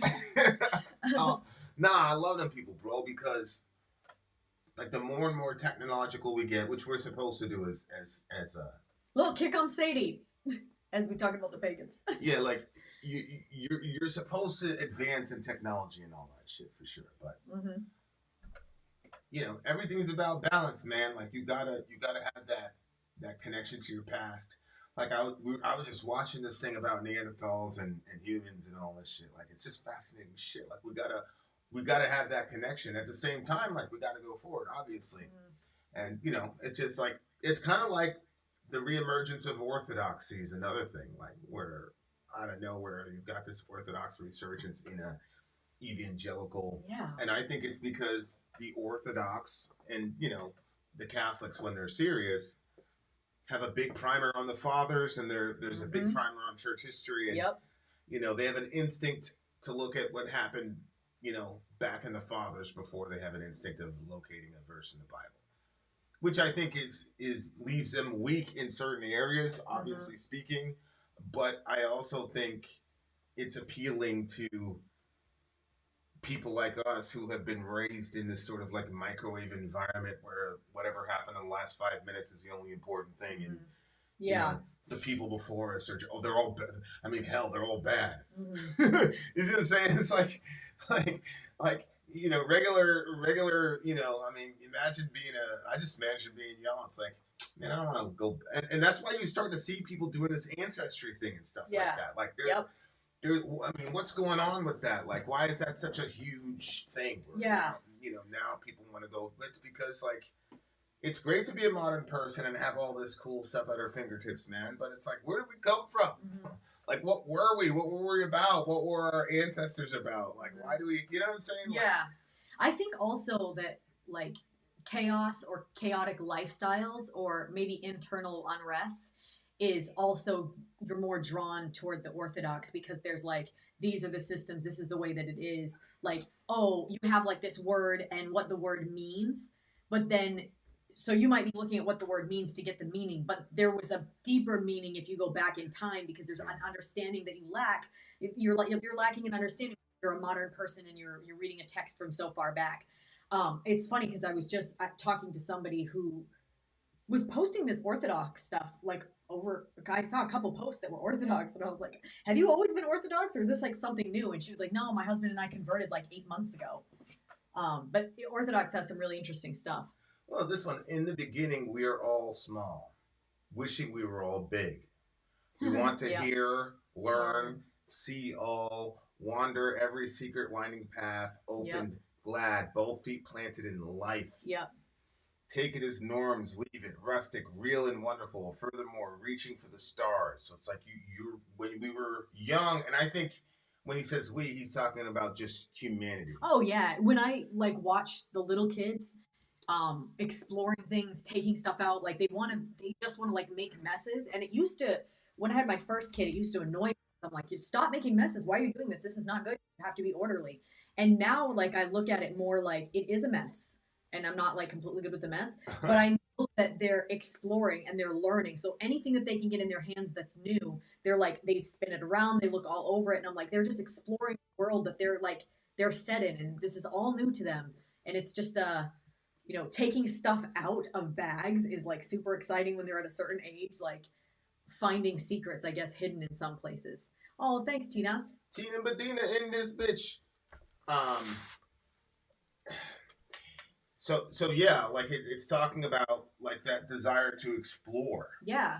And the desire, as Christians we say the dominion mandate, where God kind of like left the world uncreated in a sense and sent us out there and go finish the job type of deal. I think also that part where it said wander every secret winding path. There's a wonder that you have as a child and you don't have a lot of fear. So like every little path is like, oh, there's a secret down there. What's it going to be? Where, as you age, that can change. Free as I am. So I wish to remain, want to show life of my teeth. Breathe in life. It smells of adventure, of moss, of forest and campfire, of love and of friendship and wine. And wine. Wine. And at some point, most of them grow up. Wish they were back to a life far away, a life full of happiness. That then lies so unexpectedly so close to the inner self, hidden behind duty and norm, as a new self in an old world. Ooh. Free as I am. So is this new self in an old world, or maybe a young self in an old world? You see what I'm saying? Well, I think the world is old, but you're new because you're older.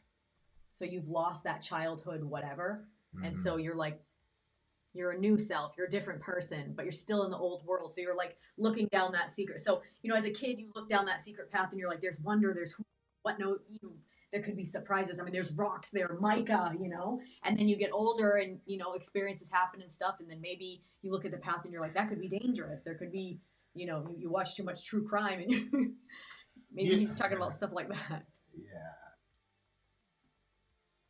Interesting. That is because they didn't believe in souls. They only believed in aspects of self. That's interesting. A life full of happiness. Free as I am. So I wish that one right there is so close to the inner self, hidden behind duty and norm. See, that's one of the things where the curse on Adam really, because I remember being a kid and I remember like looking at the curses and being like, okay, by the sweat of your brow you'll eat bread. Yep. That's inconvenient. Because when I was a kid, you're out in Jamaica or you're out in Florida, you're going to play, you're going to sweat. But it was like, then you hear about the horrors of childbirth. I'm like, holy shit, Eve got, oh my God, this is terrible. It wasn't until we were pregnant for the first time. And I felt that pressure that if you don't go to work, you can't come through for this old family that you just built. And these people are depending on you. So fuck your feelings. Fuck how you feel. Mm-hmm. Fuck how much hours of sleep you got the night before. Fuck how you feel about your coworkers. Fuck how you feel about your boss. You got to go out and get this bag, bro. Whereas before it wasn't like that. Mm-hmm. It was like, I'm going to get up and go to work because I want to be a good employee, because I'm a Christian. I want to be a good example to people. Mm-hmm. I'd get up and work. I mean, I was in a terrible world. I was a good, you know what I'm saying? But when you get that job and then you get put into the teeth of this system, and I remember I remember the most explicit place I found it was I was like on a 500 mile an hour train for about a year out in Houston, and so my time had done up. My little we'll visit there, set my vacation time over there and winded up, And they're like, all right, we want to send you, because I just got down to Lexington, then I did Houston, and they're like, yo, we could, blah, blah, blah, blah, blah, blah.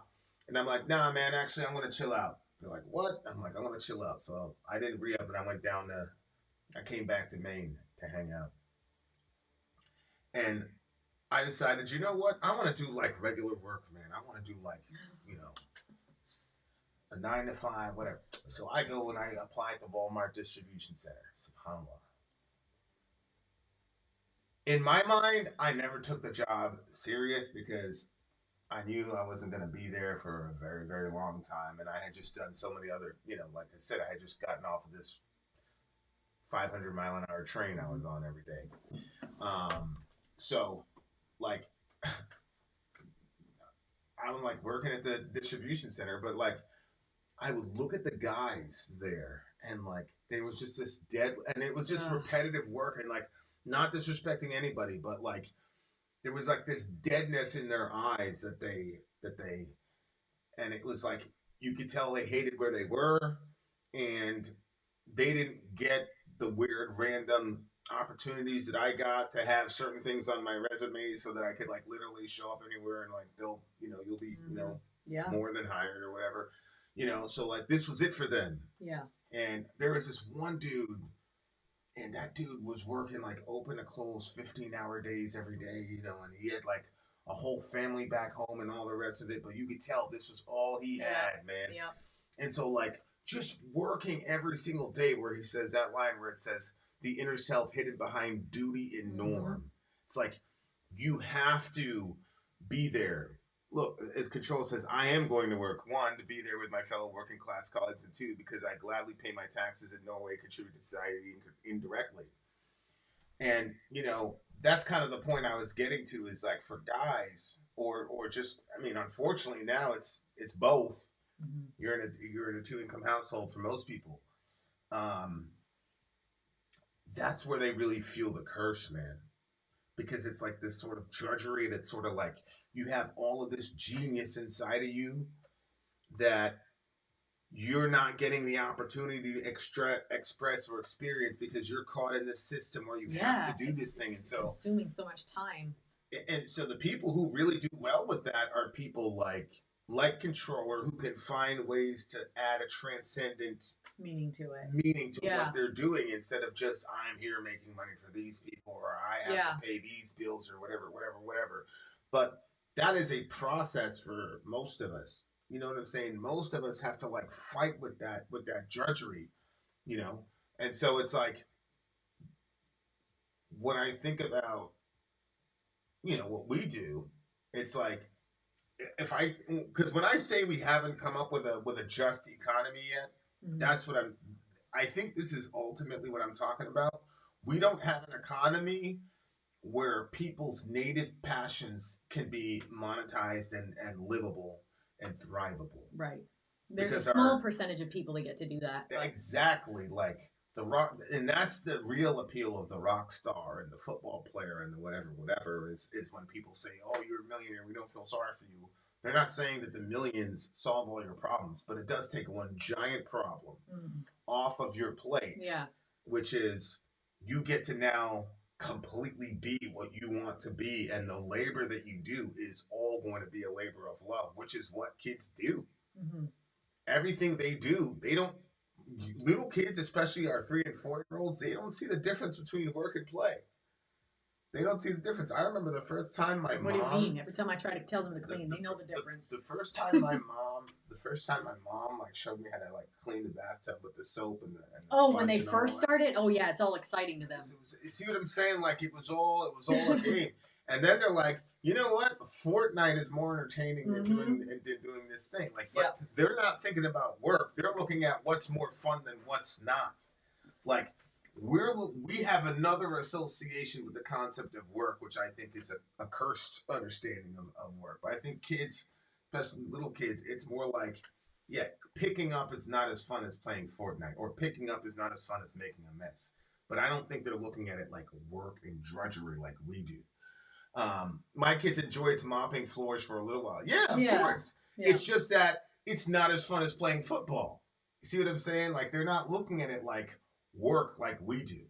Work can be fulfilling, a job, however, can be soul crushing and meaningless. Yeah, you know what I'm saying? Like, so that's what I'm saying. Is like, I think the ideal world would create an economy where everything that you love to do would be monetized. And if you think about it, even from an Ayn Randian perspective, if we monetized at what everybody loved to do, they would do it on 10 because they love doing it. Mm-hmm. Right? Like Yeah, the reason exactly. you pull up in McDonald's and everything is cold and shit is because that's not their passion. Yeah. You see what I'm saying? Yeah, exactly. So, and I understand that there are a whole host of things that need to get like set in place in order for that kind of world to exist, you know. But right now, it's only entertainers and athletes that get to, you know, or you know, you find a way to navigate yourself in a brutal, you know, whatever. But I loved it, man. They talk about life, and they had the kid there, and the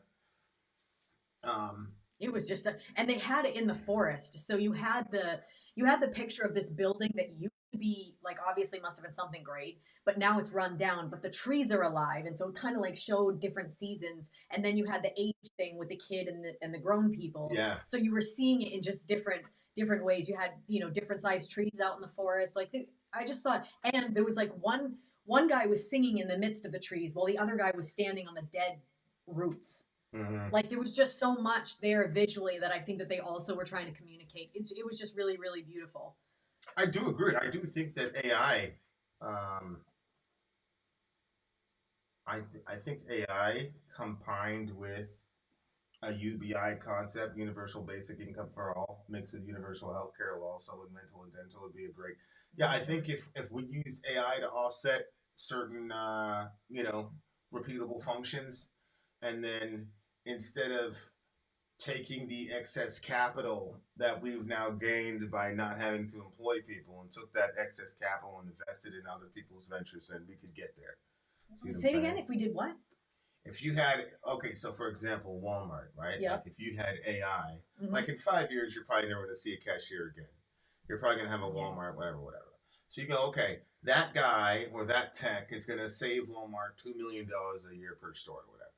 Right? Now, one option is for the Walmart people to go, great, I'm going to eat all that $2 million. Or you could reinvest $1 million of that because you're not losing anything. You can reinvest $1 million of that into the actual people so that they all can start something that they actually want to do. You see what I'm saying? Now, I don't think Walmart's going to do that, but I do think there will be companies or co-ops of companies that can say, hey, maybe we can automate this and leave this to the computer, and then we can take that excess capital and share it with the rest of the company, and then everybody goes out and parties. You know, I mean, I don't know. There's a lot of things that it can do.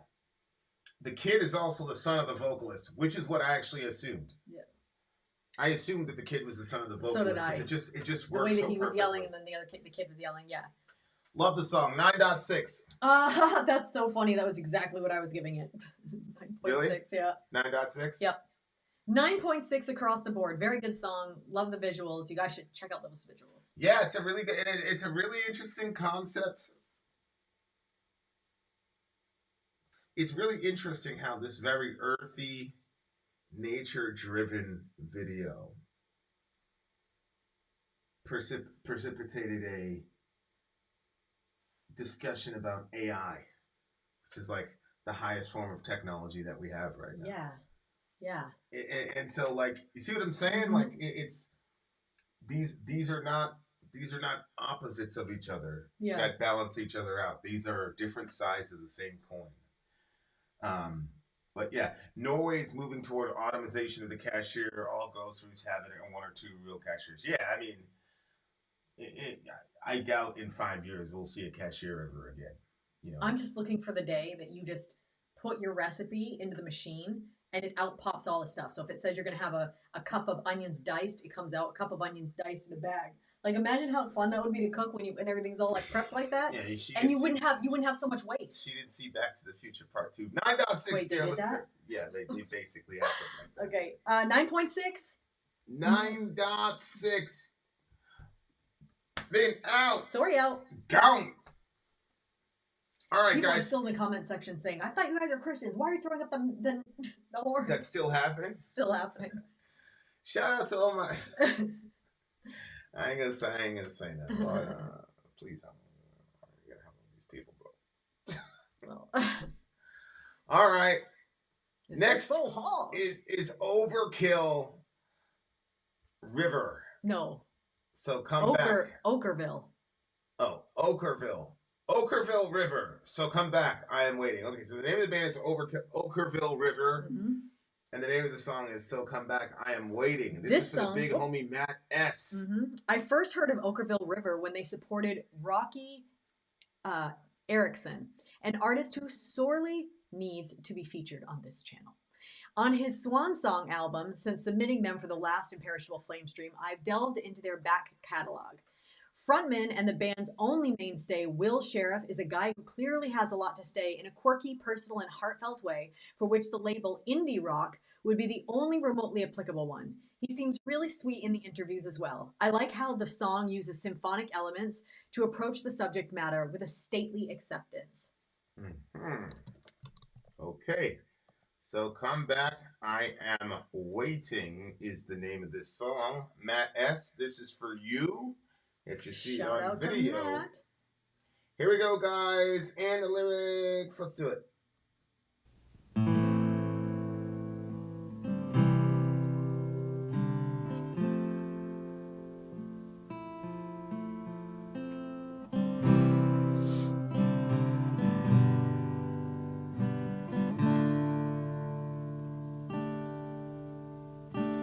A black sheep boarding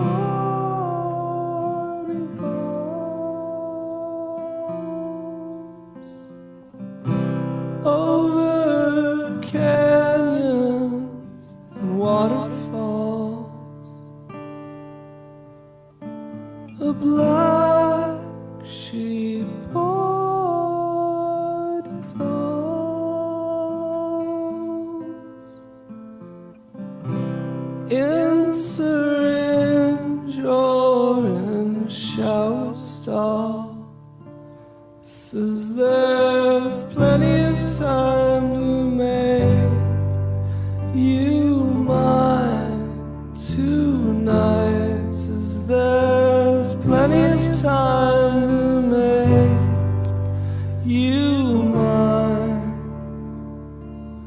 Says there's plenty of ways to know you're not dying.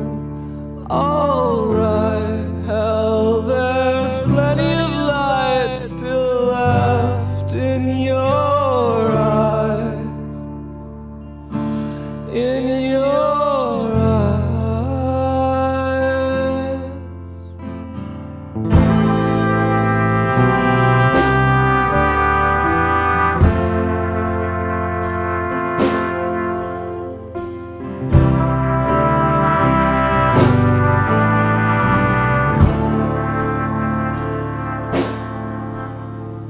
A black sheep boy grows horns, breathing smoke through his microphone. The airwaves stretch and they grow,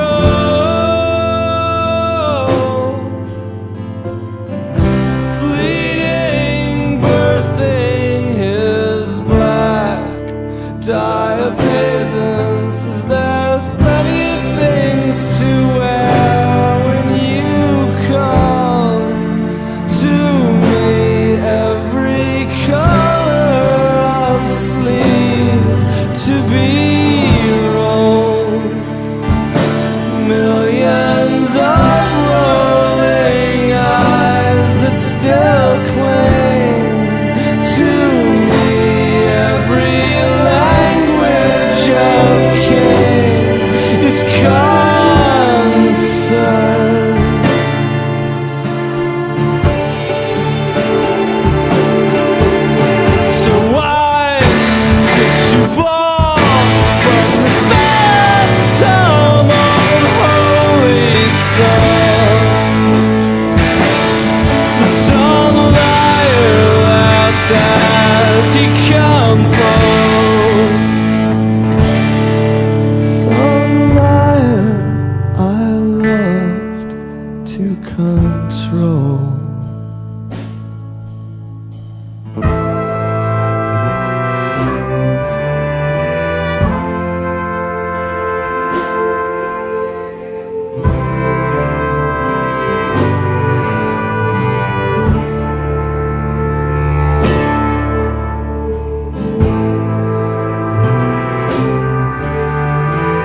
cream and sweet moans in each deathbed and empty home, in each seething bacterium, killing softly and serial.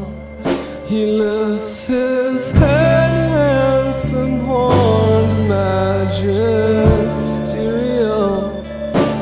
He's the smell of the moonlight wisteria. He's the thrill of the abecedarian. See the muddy hoof prints where he carried ya.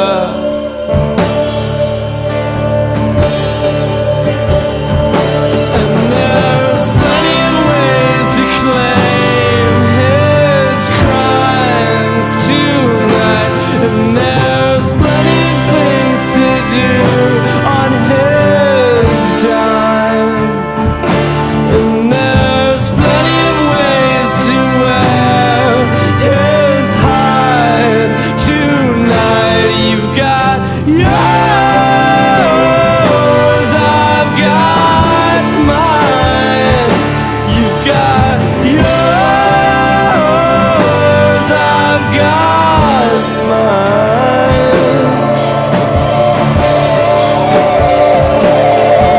So why did you flee? Don't you know you can't lose control?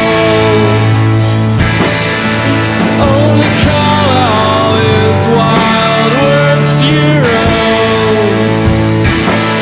So come back and we'll take them all. So come back to your life on the land. So come back to your own black sheep man. Says I'm waiting on hope and on hand. I'm waiting on hated and damned. I'm waiting, I snort and I stand. I'm waiting, you know that I am calmly waiting to make you my lamb.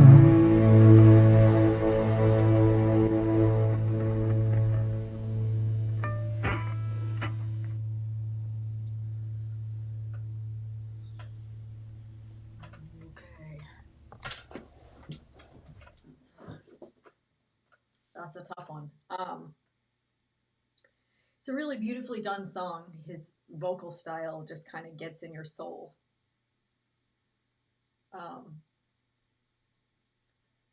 Lyrically, it kind of sounded like at the beginning he was talking about drugs, but then it almost sounded like it turned into a relationship song.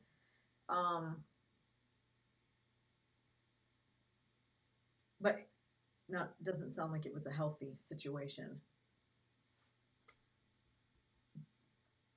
What was it, a relationship song too, or did you see the drug reference at the beginning also?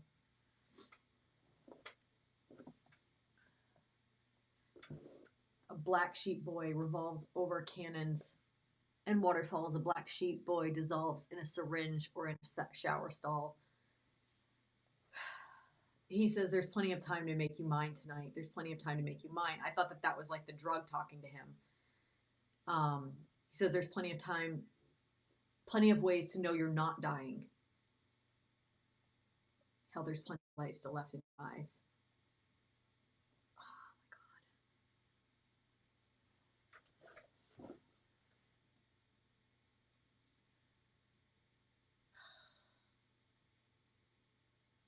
It sounded also like he was a musician.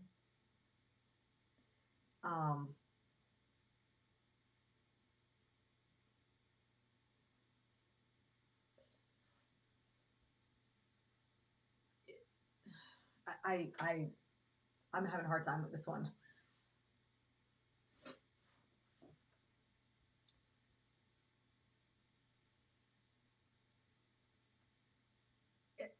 Is it a relationship song and the person keeps getting called back to go back in that bad situation, and in the end feels like they're definitely going to end up back there? Well, the person that's calling them back is waiting for them to come back to make them the lamb. So then at the beginning of the song, we were talking about a black sheep. So maybe it's like a person that is a black sheep and has their own issues, and then they get into a relationship and they make somebody else's life really miserable, and then at the end they're just like waiting for the person to come back and be the lamb, which I think is more docile even than a sheep. I don't know, maybe that's an exaggeration, I don't know, and just wants, but a lamb could be like to the slaughter, so I guess.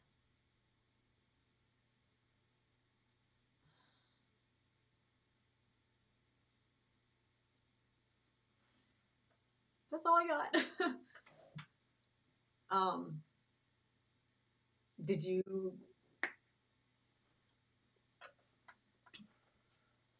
Yeah, I mean, it was a good song. It's a good song. Yeah, I mean, looks like there's some parental dynamics between the protagonist in the song. So it looks like it's a family situation's happening. Kids on drugs or whatnot, and I think it's a bit autobiographical too, because he's basically saying that he's a black sheep, but then there's another person that has hooves and horns or whatever in the family, and so at the end, I think they're supposed to reconcile around their shared black sheepness or whatnot. Is what it looks like to me.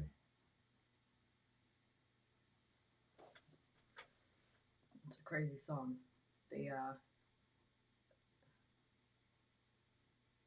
That's one, if I was by myself, I would have been crying very hard. I really don't have more to say about the song.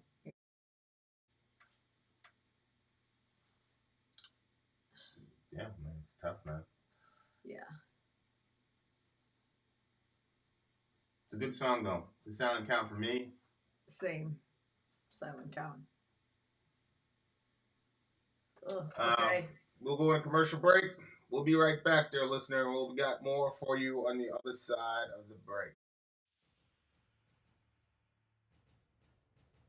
I'm Vin. I'm sorry. If you would like to get your song reviewed, dear listener, there's the filthy capitalist option. As Sori says, 125 gets you straight to the head of the line. You don't have to be a part of the alliance. You don't have to be part of the group. Wait a minute. And the biggest thing is you don't have to wait. You hop, skip, and jump right in front of everybody. 125 gets you there. You do that 3 times, and then get mashed down to the $75 rate for perpetuity. Yes! Also, there is a band review option. So if you've got a band and you're trying to get your band some exposure, hit me up at insori@gmail.com, and I'll show you the details about how to pull that off. You can also jump on Patreon, and there is a option on the tiers to be able to get your band reviewed. Yep. Obviously, we can't lie to you, so we can't guarantee a positive review. Get what you get. It's just rubbish. Rubbish. Rubbish. That's British for garbage. My favorite is the community option. $1 at the gate gets you in at Patreon. You get to join an alliance. The alliance joins their points together, and that helps determine what songs that we do. The alliances hang out on Discord. Message me on Patreon to get the link. And they do all kinds of other cool things. They do Minecraft, Dungeons and Dragons. Yeah. It's really a community within the community. Anybody can go in the village, facebook.com/Vin and Sori. There's 160,000+ people on the channel. What's cool about the Discord is that it offers a real opportunity for community connection, friendship, that type of thing. And it's on Discord, so if you're not a Facebook person, it's for you. You start off at $1. Right. Plus you get exclusives. Sori and I are working on a song. So the first 15 seconds of that was on Patreon. Also, at $15 tier and above, when we actually debut the video, they're going to be there live with us. There you are, dear listener. Buy our merch. Buy our merch indeed. A child shall lead them. To buy our merch. Yes, dear listener. Yes, dear listener. Yes, dear listener. We are in the midst of a ultra stream. The imperishable flames. The imperishable flames, dear listener, they are a collective of musical genii who curate the best music that you've ever heard in your life, I guarantee. Furthermore, we are listening to another band. The name of this band is Vindensang, The Origin. The name of the song is A Point of No Return. Again, from the big homie Matt S. Vindensang is the brainchild of one Jeffrey Nablock. There's not a lot of info out there, but upon doing some research for this comment, I learned that the guy contributed some samples to Agalock's Marrow of the Spirit, one of my favorite albums, and the band supported Agalock on the tour for that album, so that's cool. Here's what we got from Wikipedia. Jeffrey Neblock has stated that one of the goals of the band is to preserve spirituality in music, not to make religious music, but rather music with spirit and music for the spirit. Okay, that's new. That's interesting. Sit back, relax, and enjoy the ride. Yep. I am about to put a screenshot up in here because I want to see these lyrics right from the start. Yeah, okay, guys. Vindensang. Let's check it out. What does that translate to, Matt? Wind song? Trap the, Wait, those things. We missed number 5, Chelsea Wolfe. Where's Chelsea? Chelsea Wolfe is last on Revo's list, Middle Earth. In Revo's updated list on Trello, did it get updated like again? Chelsea Wolfe is last, so it's not missed. It's just in a different order on Revo's list. Well, is there a reason that should we be doing that one? I don't know if somebody's here and they're gonna miss it. No. I'm doing Revo. Okay, you guys, we're up this one. We tested this, right? Well, Mastadon the Sparrow, Heathen Foray, Raven. And this you're on Revo's side, so. Okay, so. All right. So what are we doing here, Middle? Because the next song, according to Revo, is the Point of Return. So which one should we do? No, I'm just asking you which one should we do? Because I'm following the updated one on Revo's updated list. Chelsea Wolfe is the last one. Yeah, we can refresh it maybe. No, it's still wait. Yeah, it's the last one. Chelsea Wolfe is the last one. Yeah.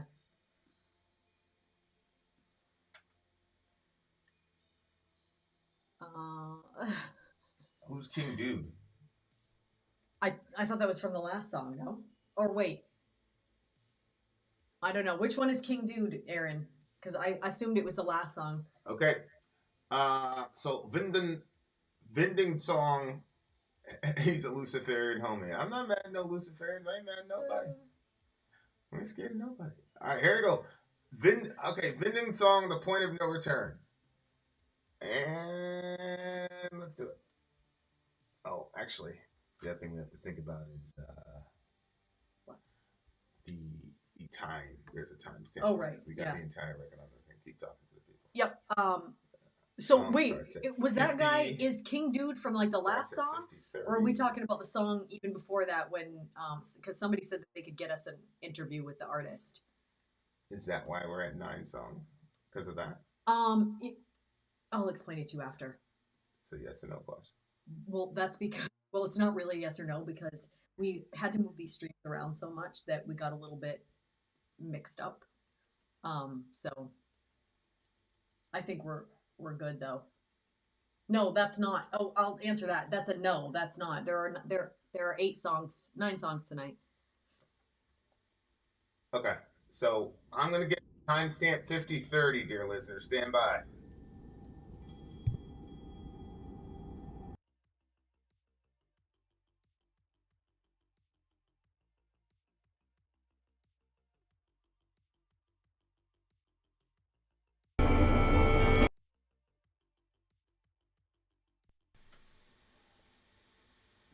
All right, guys, give me a second because I'm trying to get a time because we got the entire record here and it's at 50:30. Just give me a second because I want to be exactly precise. 29, 30. Okay, here we go. All right, guys. Vindensang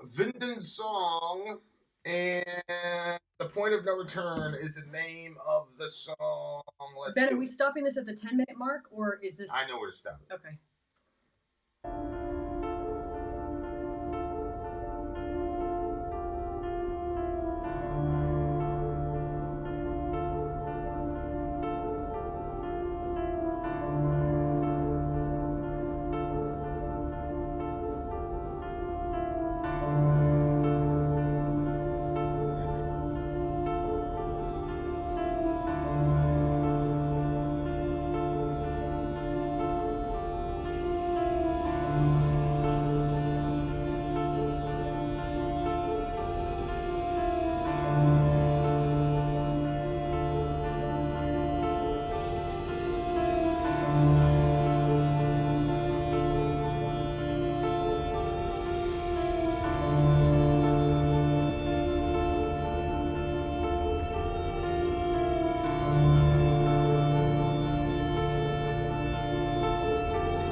Right, that was a complete Ooh, song. boy.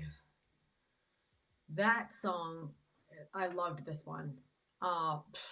Shoot. I definitely understand what they're saying about the spiritual. Did you shrink this for a reason? Is this okay? Yeah, go for it. I definitely think that they did that where they like encapsulated some spirituality into it, not religion, but spirituality. Because I forgot that that was said, but I definitely felt like, man. Yeah, this song explains to me so clearly why we need religion. Oh, okay. Tell me why. I liked it too, Sadie. What do you mean? I think I got something different from the song than you did. What? This person is killing themselves to set themselves free so they can be That pure. Is not what I got. Pure infinite energy to be one with the universe. That's not what I got. Leave this body behind. Leave this body Yeah, behind. I was thinking of like astral projection and like that, like letting yourself like leave to like experience something like in a spiritual level. Like, you know how when you can kind of like falling softly upon my lifeless body, the wreckage of an earthly endeavor, Yeah. flesh and bone. For me, I got that as His like this lifeless person. body is a wreckage. You know, I got what I got from that falling softly upon my lifeless body. I got as like the person was like at a bad point, and so they looked like they were lifeless because they were at such a bad point in their life. Not that they literally were. And the wreckage of the earthly endeavor was like the wreckage from what their actions and everything brought them to, and then flesh and bones that were left behind because they only served as restraints. I always make everything a relationship song. That I took as they were leaving somebody behind because that person wasn't healthy or good for them. That's literally what I got. Who's they? The person that was going off into the stratosphere. Fear. I just felt like they were like letting go of. I totally see how I misread this song, but that's. He says flesh and bones that were left behind because they only served as restraints. Right. Yes. That I is see a philosophy of the body. That's a Gnostic. Yeah. I just That's read a something Gnostic entirely. philosophy of the body. That Yeah, the I body can is see that. a prison that you need to escape from. Yeah, I can see that now. Carbon constructions intended to bind. Our sullen hearts become like cages. We're carbon-based life forms. Yep. But there's a because in the lyrics. It says, falling softly upon my lifeless body, the wreckage of an earthly endeavor, flesh and bones that were left behind, because they only served as restraint. Yeah. Again, I took that as somebody deciding that someone else was only holding them back, and so they were letting that person go. That's what I got from it.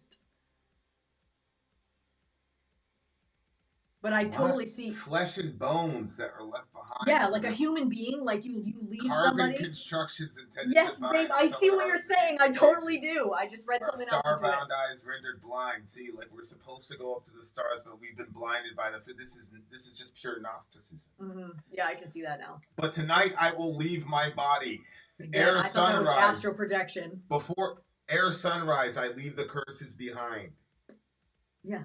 So he's not talking about temporarily astrally projecting. He's talking about leaving the cursed physical world behind because he's going up to the stars. Leave the body behind. Word. Leave the body of an earthly.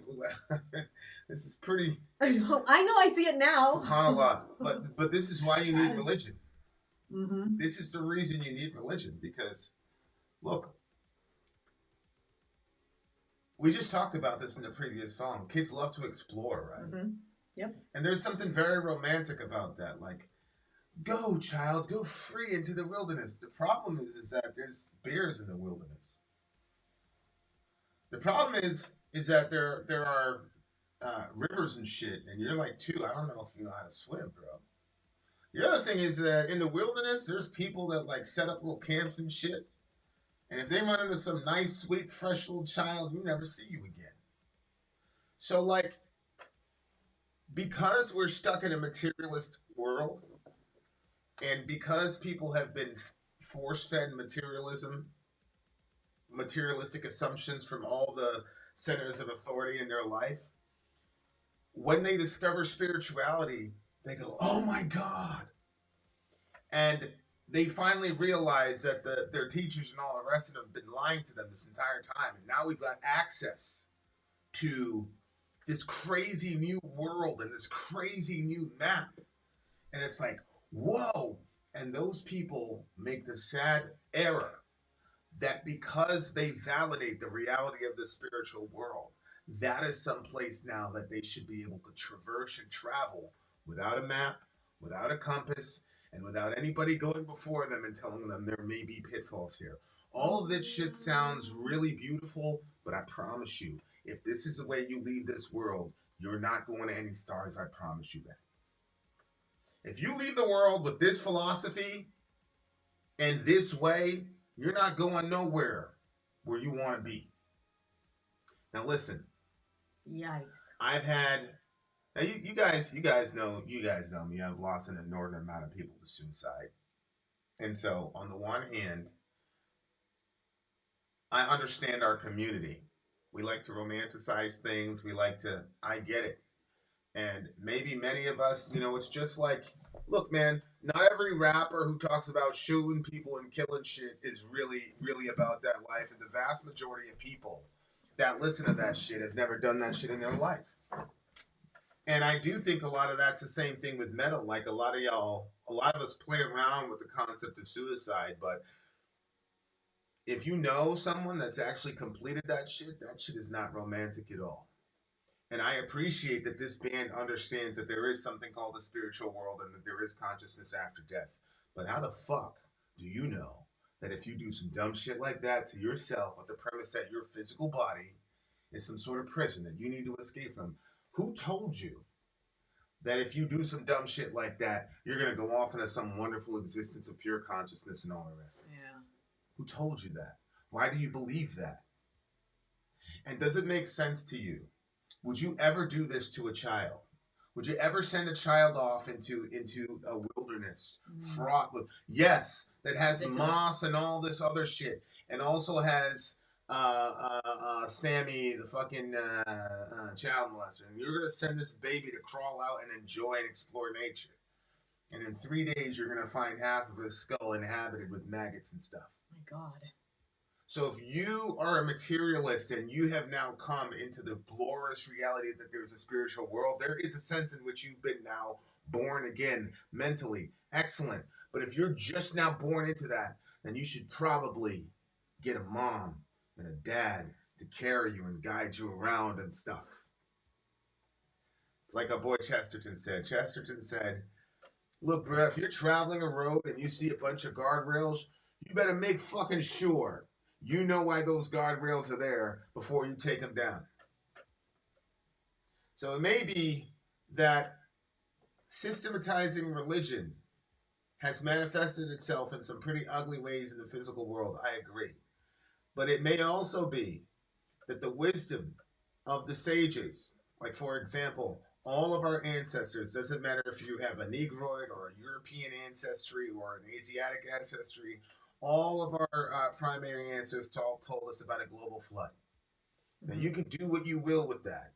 My point is, there are some pretty consistent themes throughout the ancients and throughout the ages. And I think that we're entering into now a new sort of understanding of consciousness where we're going to be, do what you will with it, dear listener, in the next 3 to 8 years, interfacing with non-human intelligence. It's like it's going to be undeniable. And I hear a lot of people saying things like, I just don't know what the Christians are going to do. The Christians are going to freak out, blah, blah, blah, blah. And I'm like, what the fuck are these people talking about? We've been talking about We've been telling y'all that there are disembodied beings who can communicate telepathically, who may or may not have our best interests at heart. We've been said that. Yep. The difference is when we start interfacing with those beings, we have a grid by which to test those individuals. Do you? Yep. Because forever the materialists were telling us that unless we see something, it ain't real. And unless we can handle it in the lab, it ain't real. So now we're talking about these beings and these vehicles that are defying the laws of science. And you've got people swearing before the United States of Congress and the penalty of perjury that we have interface with non-human intelligences. We have one question for those intelligences. You better wait. You better. Who is Jesus? I'm just saying. I'm just saying, like, if there are hostile intelligences in the world, right? And I think all of us can relate to this because look at the propaganda job that's been done to us over the last 6 to 8 years. I'm not even talking about even choosing a side, bro. Like, But you remember Saddam Hussein. He took all those babies in Kuwait off a ventilator. He didn't do that shit, but our country lied to us, right? Like, oh, the Ghost of Kiev. It was literally a fucking Call of Duty scream cap that they used to cycle out. And then the Israel, oh, there's 40 beheaded babies in Gaza. Like, if we lie to each other in warfare, what makes y'all believe that that's not happening at the higher level? That's all I'm saying. Like, that's all I'm saying, guys, is that on the one hand, I'm not a fan of romanticizing suicide because I can fill up 2 hands of people that I've lost to suicide. Like, I almost went out that way. And so, like, this shit is real for me, man. Like, it's real for me. Like, I've literally, like, so I hate anything that romanticizes suicide and makes it sound all sweet and dreamy. But on the other hand, at the end of the day, I am a Christian, and I do believe in consciousness post this little earthly visit. But nah, hell no, your physical body ain't no restraint. That's not a restraint, bro. Your physical body is a gift from God. It's the way, because we're currently on a physical platform, it's a way for you to express the invisible aspects of your nature, man. It's being in this physical body on this platform is a beautiful thing, and it's a wonderful privilege. Your body is not a trap, and it's not a prison. What sucks about being in your body is you're feeling the effects of sin and the curse. So what sucks is the curse, and we need to get to the root of the curse. Mm-hmm. We can't blame our body for that. That's not how that goes. It's like blaming your car alarm for going off instead of saying, maybe there's a thief. Maybe that alarm is going off because something wrong is still happening. So, no, it sucks being in our physical body. Not because there's anything wrong with physicality or bodies, but because the world is under a curse. That's why. Yep. And the way we overcome that curse, yes, is through a death, but not your death. Right. Somebody already died to break the curse. Yep. So what we do now is we work to relieve people of their bodily and emotional suffering. We don't create romanticized ideas of people killing themselves and giving people in a horrible economic situation, which we're all currently in, with a bunch of unrest, a nice fucking lullaby to send them all to sleep. Man, fuck that shit. I'm not with that shit at all, bro. Which I know is not anybody's intention or whatever. I can objectively tell you that there's a lot of beauty in this music, which is the reason why I'm using very strong words and very strong language. I am not offended by anybody who selected it. I'm not affected by the band. I'm not not angry at any of that shit. But I do want to speak very clearly about this shit because I use very progressive language, but at the end of the day, I'm an evangelical Protestant Christian, man. Mm-hmm. And this shit is real to me. It's not a concept. It's not an idea.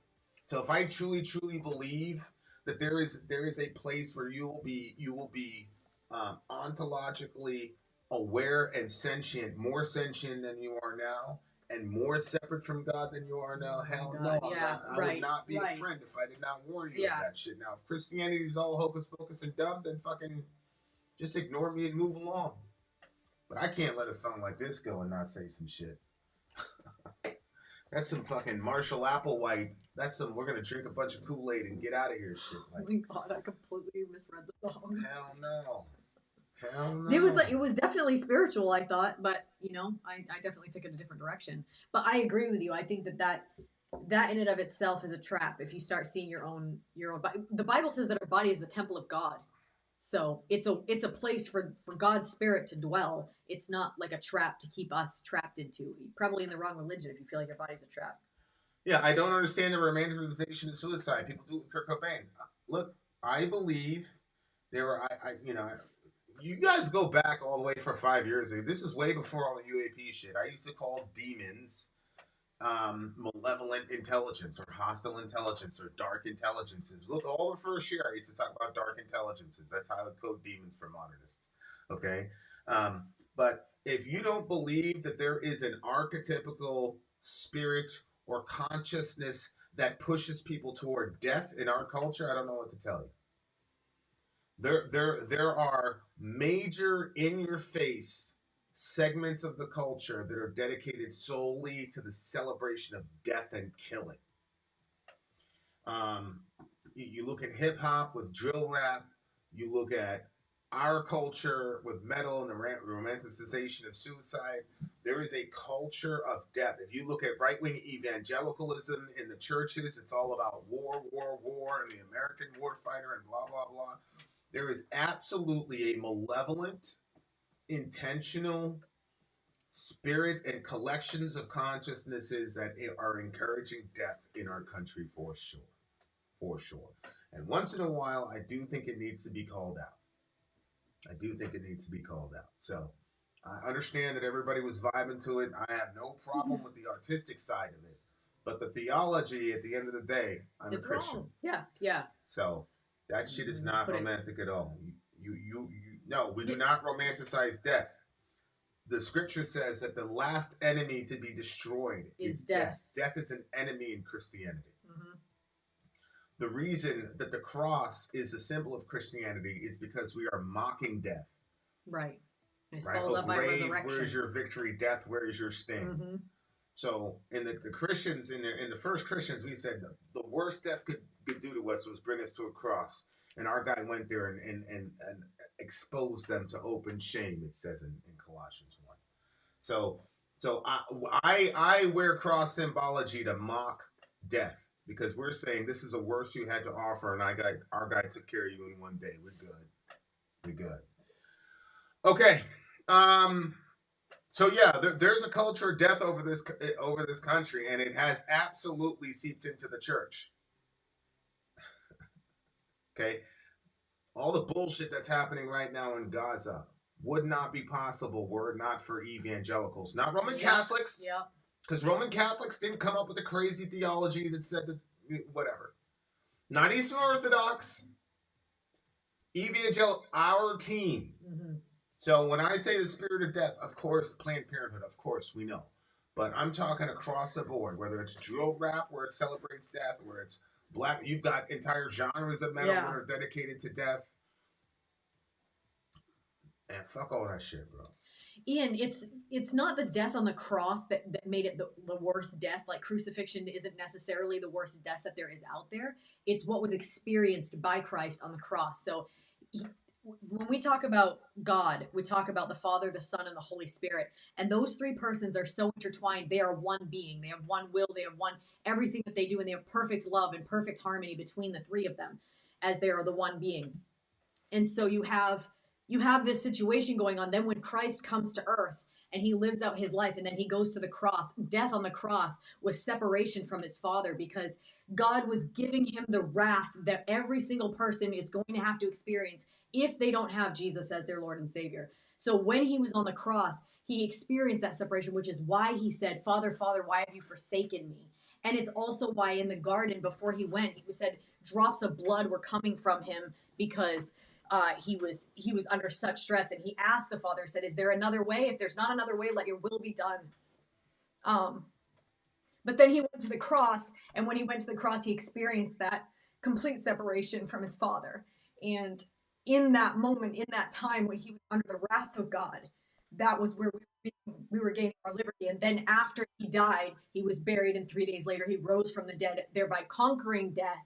And so death was the last enemy that is destroyed, because now if you're with him, you're going to, we're all going to rise, but what are you going to rise to? Like, there's, after death, there is something else, and it's either with Christ or it's whatever it's a little bit, people have different ideas of what it is, but either way, it's described as torment and everlasting. So, I mean, however that squares itself, like, it's not a good place. I got a good friend that's in a lot of pain, and she was talking about, like, calling that play. And I said, how do you know that when you wake up, you won't be in a worse place than you are right now? She said, I don't. I said, well, don't fucking make no moves until you know for sure. So, we all have fun. We all love each other, man. But, like,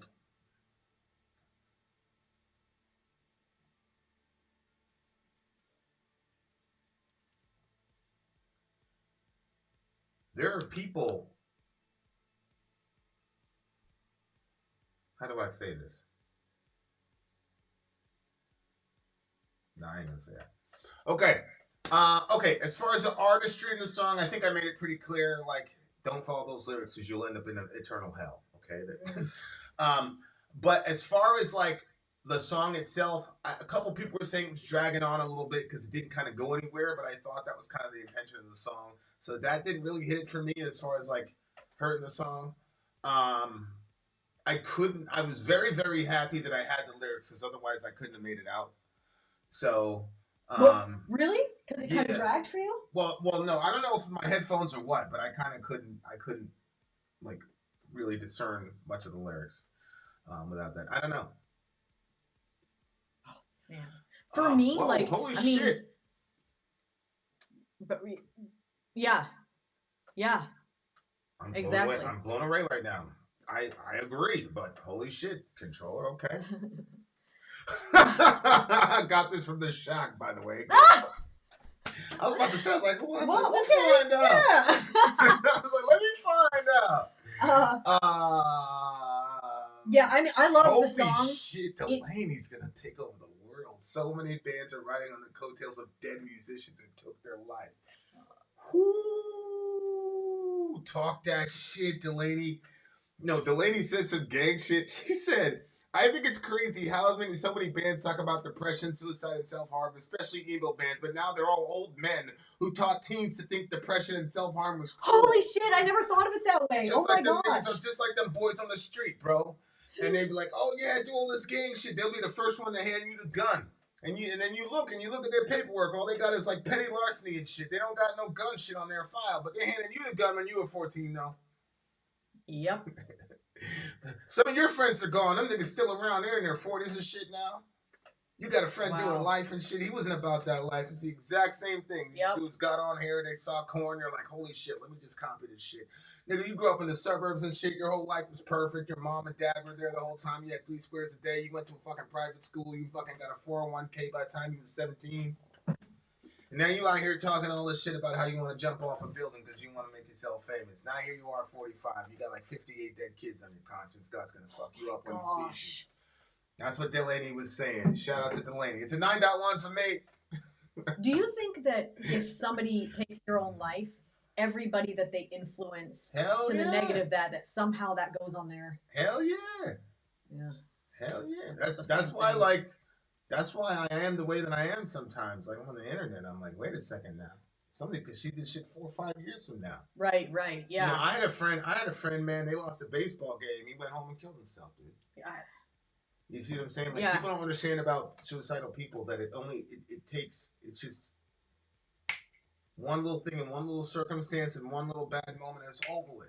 Rest in peace. But I think that, we talked about that before, like the whole, like, pursue your happiness idea, diligently pursue happiness, because if we talked about making decisions that bring you to certain points. So like if you know that you're predisposed to thoughts like that or feelings like that or ideas like that, then you have to stay away from the things that kind of coddle those ideas and kind of make them seem like, romanticize them, I guess, in your own mind. If you're like, well, I'm not going to do it, but let me just think through it and then feel good about the idea of it, then it's also going to bring you to a negative place and it's preparing you more for that decision. So it's better to stay as far away from it as we can, just like pursuing happiness diligently. Like sometimes you got to diligently get away from certain mindsets because they're very destructive to you and you are also, predisposed to, thinking like that. I hope if someone's in that place, they find peace. If they keep going or if they don't, I hope they find peace. And that's the ultimate thing. In Hebrew, peace is shalom. And it doesn't just mean cessation of conflict. It means wholeness. Shalom ultimately and literally means wholeness. And so... Really? Yeah. So when people talk about, like we were talking about peace, give peace a chance, a lot of times we're talking about Gaza and things like that. But, I mean, ultimately the reason we have Gazas and Ukraines and Iraqs and Afghanistans is because they're a collection of people that don't have internal peace and believe that if I can get this more land or do this one thing or get this girl or do this, then I'll have peace. So they're broken, incomplete people, and they think that another group of broken, incomplete people are gonna. So if I take this thing, if I like ruin this land and take the shards of this and put this into myself, then I'll be a whole person. So you got to push peace, but the first and most important piece that needs to happen is your own internal peace, man. Because if you have internal peace, if you have true internal peace, then you can give internal peace to the world. If you don't have true internal peace, you're going to leave the world in pieces. Yep. Because you're already in pieces. That's why you need shalom. That's free. 9.1, what do you got? This one was a 10 for me. Okay. Quite possibly even 11 because I did not go the death route with it. Soraya was out there all vibing with the demon, you know. No, not with the demon. I was having my experience with Jesus. Was all manifesting in the room and shit. Sori was just like, yeah, let's go. That's so hey, bad. Let's romanticize so bad. No, this I was like, I was off with Jesus. It's a relationship song. Yeah, the guy's talking about leaving the mortal coil. Yeah, but then I was getting to the part where they go off and then they go with Jesus, but not in a death sort of way. Oh, Adam wasn't deceived. I'm Vin. I'm sorry. If you would like to get your song reviewed, dear listener, there's the filthy capitalist option. As Sori says, 125 gets you straight to the head of the line. You don't have to be a part of the alliance. You don't have to be part of the group. Wait a minute. And the biggest thing is you don't have to wait. You hop, skip, and jump right in front of everybody. 125 gets you there. You do that 3 times, and you get mashed down to the $75 rate for perpetuity. Yes! Also, there is a band review option. So if you've got a band and you're trying to get your band some exposure, hit me up at insori@gmail.com, and I'll show you the details about how to pull that off. You can also jump on Patreon, and there is a option on the tiers to be able to get your band reviewed. Obviously, we can't lie to you, so we can't guarantee a positive review. Get what you get. It's just rubbish. Rubbish. Rubbish. That's British for garbage. My favorite is a community option. $1 at the gate gets you in at Patreon. You get to join an alliance. The alliance joins their points together, and that helps determine what songs that we do. The alliances hang out on Discord. Message me on Patreon to get the link. They do all kinds of other cool things. They do Minecraft, Dungeons and Dragons. Yeah. It's really a community within the community. Anybody can go in the village, facebook.com/Vin and Sori. There's 160,000+ people on the channel. What's cool about the Discord is that it offers a real opportunity for community connection, friendship, that type of thing. And it's on Discord, so if you're not a Facebook person, it's for you. You start off at $1. Right. Plus you get exclusives. Sori and I are working on a song. So the first 15 seconds of that was on Patreon. Also, at $15 tier and above, when we actually debut the video, they're going to be there live with us. There you are, dear listener. Buy merch. Buy merch, you need to chop lead them. To buy our merch. Yes, dear listener. Shout out to the big homie Real Science. Shout out to Ben Burr. Shout out to Matt S. for the very interesting pick previously. Mm-hmm. So apparently, this next one is Judas Priest. Judas Did I see that correctly? Priest, you for the big homie Revo. Loser. Revo. Here we go. Oh my gosh! Here I thought there was no one comments. of the gods of metal. The original band was formed in Birmingham, UK, and named after a Bob Dylan song. I did not know that. Okay. Trial by the time of their this is Revo. Revo always gives us the skinny. I thought there was no stream comments, and I was like, Tim has Revo. one of my favorite icon avatar thing. That is pretty cool looking. They were one of the first heavy metal bands, but their early albums were way progressive and blues like the hard rock metal of the time. In 1976, the music market was divided between punk rock and disco music. Punk rock suffered a lot of backlash, with it being divided into new wave, post-punk, and hardcore as a result. In 1980, bands like Judas Priest, Iron Maiden, Motorhead, and Def Leppard began to have more catchy melodic or crowd-chanting choruses with punk-influenced speed and energy to reignite metal as a dominant genre throughout the 80s. Oh, that's an interesting way to put metal. Okay. The new wave of British heavy metal. Although metal was a dominant genre in the 1980s, there was a moral panic around the music, and shout out to the evangelical Christians, we did that for sure. And supposed subliminal messages. Yeah, I more mythology that we created. That was like a uniquely evangelical invention. Yeah. They got caught up in it when in 1990 they were brought to court by a family believing their kid committed suicide through the backwards messages on a song cover song that they did. Lead singer Ron Halford was kicked out of the band shortly after that. In the 1990s, he came out as gay and broke down when he did on MTV. In 2003, he rejoined with the band and has been with them to this day. Wow. This is a song from their new album, Invincible Shield, that will come out next year by Epic Records under Sony. This song came out November 29th, 2023. Okay, so this is Judas Priest, Trial by Fire. Trial by Fire. Holy smogoli. Here we go, guys. Check it out. By the way, this is some brand new shit. You guys probably haven't heard this before. All right, where is it? So you're finally in the same spot we are, because we're always like never heard these songs before. I know. They're like, you've never heard that before. Judas Priest, Trial by Fire. Let's do it.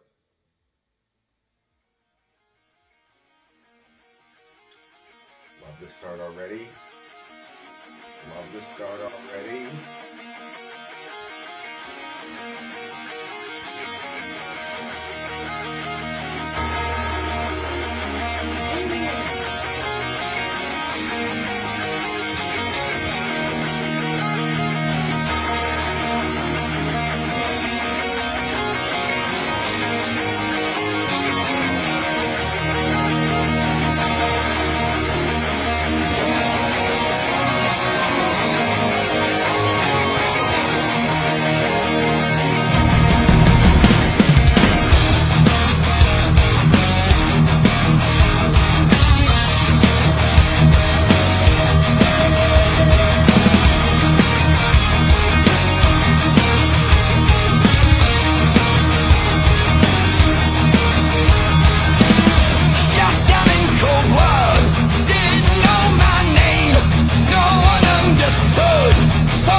Bruh, 2024. All right, Trial by Fire. A lot of heavy songs, bro. A lot of heavy songs in 2024, bro. Yep. This is my favorite Judas Priest song. Yeah, this was a good one. My favorite Judas Priest song. I liked the sound of it sonically. Yeah. Painkiller is like the big song. Mm-hmm. It's like, you know, Mm-hmm. and I get it, but like Painkiller is like a mythical kind of, you know, avenging angel type person. Yeah. It's not really. This is like really very personal, talking about.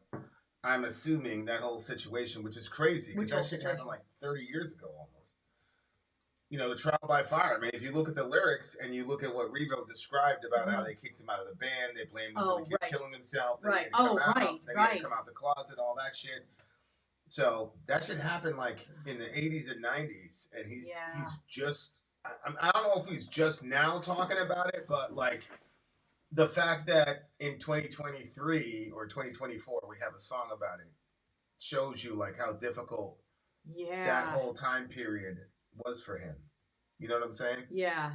Like that must have been crazy for you're 74, 75 years old and that happened like 30, 40 years ago. Yeah. But it's still, you still need to express it because at the end of the day, man, like the band did drop him. You see what I'm saying? Like, yeah. And like, I think that when you're younger, you more can be like, oh, you know, that person was responsible for what they did, which they were. They were. I'm not saying that they weren't. But at the same time, like when you're up at 74 years old and you're like, oh, I created this song, it possibly had an influence on this kid. Like, I don't think that it's necessarily his fault, but I could see like if it was me, the older that I would get, the more I would be thinking about that kid's death that happened. Well, he was saying falsely accused. I mean, right. Okay, so that's true. There's so no he's guilt not saying whatsoever in what he's saying, but he's just saying the way he was treated because of it. I mean, at the end of the day, his bandmates. But he said burden of guilt. His band, yeah, he has to carry the burden in the sense that he's the one that got kicked out, because that's a form of carrying the burden as well. Is that like all of us made this music, so why am I the only one that's being kicked out of the band? That's because you're in the face of so he's bearing the burden of guilt that he didn't necessarily believe he should have had to, which obviously I don't believe that he should have had to either. But like, you know, that's crazy that's just crazy to me that's still. You know, I think a lot of that has to do with like your expectation of people. Like if I'm around a group of people, I watch them, and I watch them a lot, and I watch them in certain situations. So like we're around a group of people, and like I would watch when conflicts happen, or I would watch when like shit was like really on the line, and I'd watch what people would do. So like for example, that time when like we were standing outside and people were scared of the cops, so they were talking. You know what I'm saying? They were, you know what I mean? So like if you watch stuff like that, you go, okay. When shit gets really, really heavy, these people, like, this is their limit. This is as much as they can do. Mm-hmm. So you just got to understand that. You got to watch people. And I think with him, like, we're in a band. We're all in, you know, they're taking a bus together. They're going all the way. They're going all over the place. So you think, oh, these are my brothers, blah, blah, blah. And you get an expectation that, oh, like, it's one for all for one. And then they get tested, and now they turned on you. And then publicly, it's like, oh, I don't know that guy, blah, blah, blah. And it's like, look, man, if you don't study the people around you, like, that shit could really fuck you up. But, like, you know, in where we grew up, like, you had to know who you were around. You see what I'm saying? Yep. Like, you had to know, like, this dude is not, you know what I mean? Yeah. So it's kind of like a survival mechanism, but it helps you kind of understand. You can kind of predict what people are going to do, you know, when shit gets really, really, really, really heavy. I have never, like, watched people like that, but I can see how that would be beneficial to kind of know. So Josh is saying Halford was not kicked out of the band. He quit so he could try different vocal styles. I don't know, man. Revo is our historian, so I'm going to go with him, but... I wanted to publish your comment for a different kind of thingamajig, but yeah, keep going. Yeah. I can see how that would be helpful to kind of like sort of read people. And it's funny because when you said that, I actually never realized that you were doing that. But when you said it, I looked back in my mind's eye at the face that you had when you were looking in those situations. And you were taking in information. Well, yeah.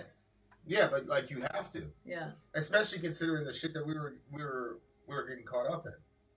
You know, like I knew there was going to be a lot of high pressure situations. You know what I'm saying? So, like that time when that whole accident happened, and that dude wanted to kill that other dude, and like, you saw like who jumped in the middle of shit, and you saw who was kind of staying on the perimeter. And I was like, okay, that's another one where we're in a tough situation. Like people don't know what's going on. Like this guy is going to worry about his safety first. Okay, that doesn't mean they're bad people. It just means they're not going to be there when shit gets really. That was one of the first times where I saw something about myself I did not expect. Because when that car crashed like that and it was flipped upside down and every 4 or 5 people running over there to help, I did not want to see a dead body or somebody all messed up. So I stayed back and just prayed like crazy. But I was surprised because I always thought I was the type of the person that would just get right in there and get involved. But I was like, if they need me, I'll go over. But if I don't have to see that, I don't want to see it. So the line here where he says, "Hang me out to dry," you know, like Bill Belichick, like Robert Kraft fired him, but you don't want to come out and say you fired Bill Belichick, so you know. They drag it out. He had a couple meetings, and he, Yeah, but yeah, I think that's a really tough thing to endure if you think people are gonna have your back and they don't have your back. Yeah. You know, we went through a situation like that, and you kind of handled it like Halford a little bit, where I was kind of like, oh, I knew those people were going to do that because, you know what I'm saying? You've been watching them. I've been watching them, and so I didn't have. And then the other thing too is that, and this is one of the things that really concerns me sometimes. Is just I just didn't care about those people's opinions. Like, I can see that. Yeah, because I was done with those people. I felt like I had put in as much work as possible. You had put in a lot of work, and on top of that, you had been in other environments. It wasn't your only world. Yeah. So. Well, especially at that time. Yeah. I was like, something's got to go, man. This shit is incredible. But the funny thing is like people that were all loud and shit. Like I have a zero. Like if I have like a real personal altercation with you, bro, like I'm not gonna talk about that shit on Facebook, bro. Like I'm not gonna do the whole whatever. You tag me in some shit, like I'll block you or I'll see you. There was just a lot of, and I was telling them, I was like, yo, do not say anything. We had a zero tolerance policy. There's don't read anything. One person said something. I texted him and I said, listen, man. Yeah. Like I'm gonna see you, and but that's not something I'm not gonna post that shit on Facebook. It made no sense. But what's funny is like, and one of them was like, "Oh, you're not putting out any self defense, blah blah blah," and I said, "That means you're guilty." Yeah, and I said, what if I just don't care about your opinion? Like, is it possible I don't care about your opinion? Like people can't fathom that. Yeah. But then years later, all those people will come back years later and privately text me. They'll privately message me and say, hey, I'm sorry, blah blah blah blah blah. I'm like, nah, you said all that shit in public. I'm not giving you shit. That's why it's over with. I'm approaching the apology the same exact way I approach the shit talk. Like you're a small person, and like I'm not giving you shit, and I don't care either way. So you went out there and you're being all good Christian. You told Shorty, oh blah blah blah blah blah blah, and I was like, all right. So I'm not gonna tell Shorty, fuck you, shut the fuck. I'm not gonna tell her that because you were being all nice to her. So I just kept quiet. But it's like you were saying all that shit in public. Well, that's why I now you want to come out in private. Now you want to hear me forgive you in private. Well, that's why I said, fuck out of here. I mean, I'm not going to hold, because the thing is, I'm also a sinful person that's done horrible things, and there's a story in the Bible that talks about there's this rich guy, and he calls the one guy forward, and he's like, hey, you owe your debts, and if you don't pay them, you and your whole family are going into slavery. And the guy begs for mercy. He's like, please just have mercy. And so the rich guy's like, okay, I'll give you some mercy, whatever. And he immediately leaves the presence of that rich guy and finds the person that owes him much, much less. And the guy's like, oh my gosh, I can't pay it. Please have mercy on me. And grabs the guy by the throat, throws him into jail, and says, you're staying in there. And you're not getting out until you pay back.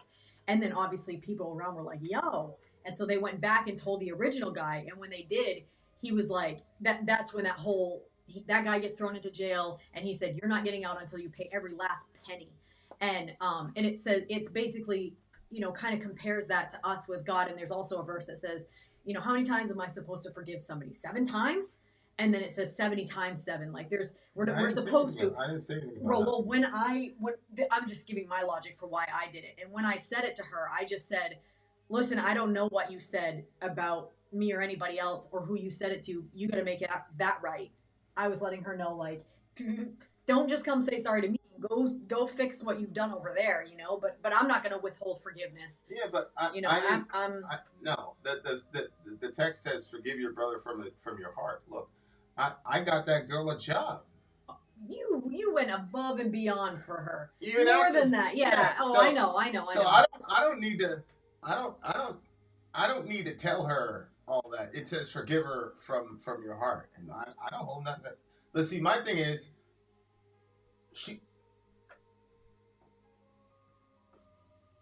I don't know how to say it, but like, she's just deleted out of my life. So like, I don't care either way, like, because you're not in my life anymore. And to me, it's like, that's like an internal battle, because I'm like, if this was 100 years ago, like, I would never speak to this person again. Yeah. Now we're all connected digitally, so now I have to respond to her in a Facebook private message. I don't feel the Bible tells me I need to respond to her. Like, you felt you needed to respond to her, it's cool. Like, I'm never going to speak to her again for the rest of my life. You know what I'm saying? So, and to me, my thing is, the fact that you would say all that shit publicly, but now you want me to privately forgive you, indicates to me that you're still the same small, weak, because you didn't go out there and say it. Yeah, because you said all that shit in public. Yeah, so now you want me to give you a little shot of forgiveness so you can feel better about yourself. But like, so that to me is just another indication of, oh, you made the right decision. This person's no longer in your life. I don't even feel like I need to give that kind of energy. That's just me. But God, like, I didn't think that what you did was wrong at all. Like, you said what you had to say that was very mature and shit. Like, for me, I'm like, all right, well, the two are one flesh. We're both in the thing. So you spoke for both of us then. Shout out to that. But nah, you over with. You're over with. All of y'all are over with. Bless God. But like, I that's a big thing to me though. Like, Halford talked about it. Like, they left him out to dry, blah, blah, blah. But, at some point, you got to figure out how to do that. Like, people talk about forgiveness being therapeutic. Like, if my thing is, I know when I need to forgive somebody when they keep coming up in my head, and then I get angry and shit, like, and then you start, then I'm like, oh, okay, I need to have some forgiveness there. Like, but if that doesn't happen, then I'm not gonna like sit there and worry about, oh, there's something, because it's a heart issue. So for me, like, I've met literally thousands and thousands of people. So why do I need to respond to this person? Anyway, I love the song. And one thing I will say about this song, in contrast to the previous song, he had a line here that was really inspiring, and I was thinking to myself, this was more of a spiritually positive song, even though it didn't have that spiritual energy behind it. But he talked about the trial by fire, and life is cruel and unbearable. I can't let you get in my way. What I need now is a miracle. Gonna get through the end of the day. And that was, see, that's what I'm saying. Like, spirituality is not what we always think it is. Yeah. The previous song sounded extremely spiritual, and it was mostly trash. This song sounds like, oh, just a metal song, but he's saying some shit here. Yeah. He's saying, I need a miracle. What does that mean? It means I need something that can't necessarily be explained by science to get me going another day, because the shit that I'm dealing with right now sucks. But he talks about the real problem. He's been hung out to dry. He's been falsely accused. He's been abandoned. Like, he's dealing with the specific issues that are fucking up his life. And then he's saying, I can't quit. I've got to keep going. Yep. That's positive spirituality. It doesn't necessarily have to be cloaked in thy, thee, thou, or whatever, but it can also manifest itself in saying, yeah, this is some difficult shit, but somehow I'm going to pull from some power somewhere. Alfred's a Christian. Doesn't surprise me. Doesn't surprise me at all. I'm going to pull from somebody, some power somewhere, and I'm going to keep moving. I'm going to keep inspiring people.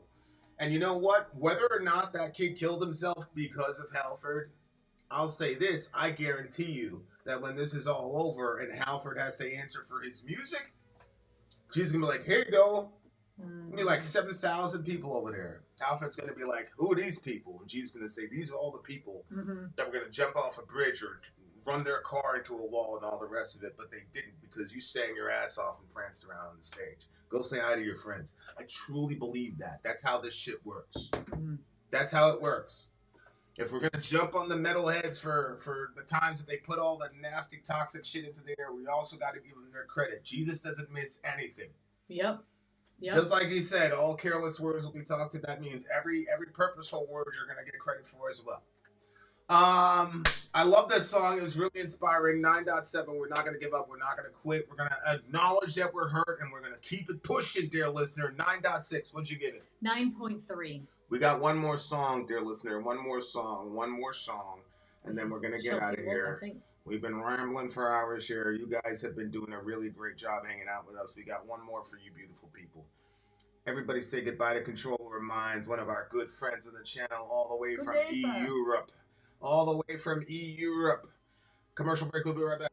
I'm Vin. I'm sorry. If you would like to get your song reviewed, dear listener, there's the filthy capitalist option. As Sori says, $125 gets you straight to the head of the line. You don't have to be a part of the alliance. You don't have to be part of the group. Wait a minute. And the biggest thing is you don't have to wait. You hop, skip, and jump right in front of everybody. $125 gets you there. You do that 3 times, and then get mashed down to the $75 rate for perpetuity. Yes! Also, there is a band review option.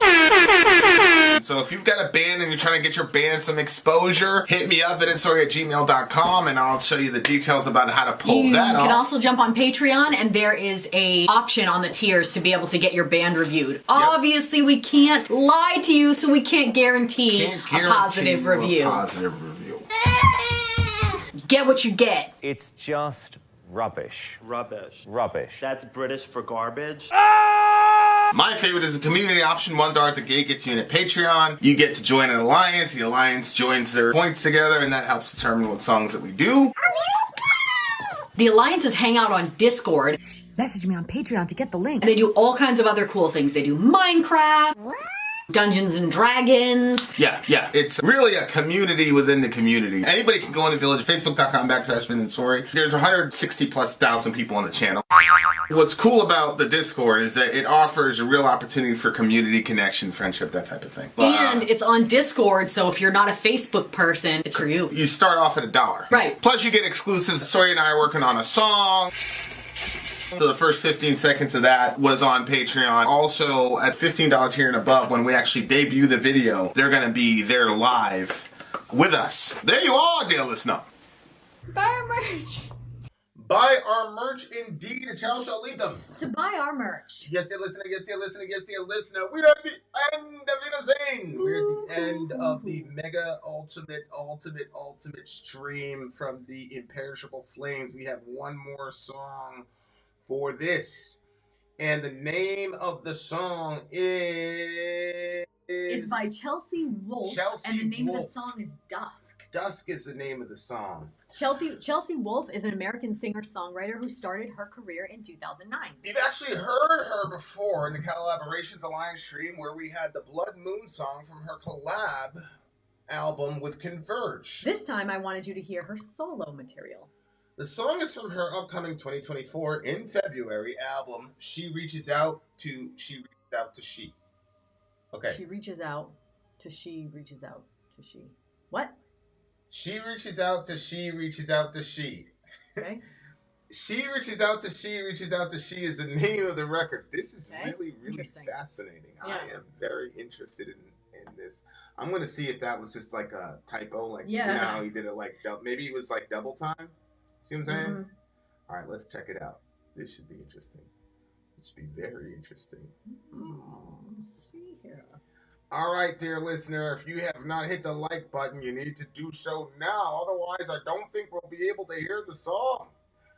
Mr. Ballin says, buy the like button, a bottle of soda, and all this other stuff. Chelsea Wolfe's genre is known as death gospel? Death gospel. That's what Aaron says. Good Lord. That sounds pretty cool, I ain't gonna lie to you. All right, where is it? Okay, Dusk, Chelsea Wolfe, let's go.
I have her new Beautiful album voice. on pre-order. She kind of reminds you of Evanescence a little bit.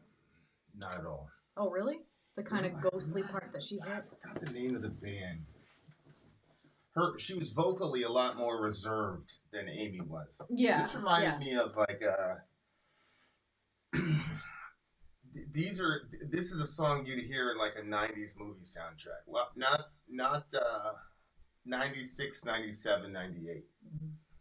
Like a serious movie soundtrack. It's like the vocals. Oh yeah. Yeah, I think you're right. the vocals are reserved. Like she's not going like 110%. She's not going as big as she could. See what I'm saying? For sure. I think this was a relationship song. Pretty sure it's a relationship song. That's what I got from it. Watch this empire as it burns and dissipates, haunted on fire on the wings that we create. Angels, vampires, one breathes life unto the other. That's a crazy line, bro. Is that like the two people, or is that within the one person? I don't know. One is an angel, one's a vampire. I don't know. I was talking to one of my homies yesterday, like I want to be very careful about, because the term vampire is kind of like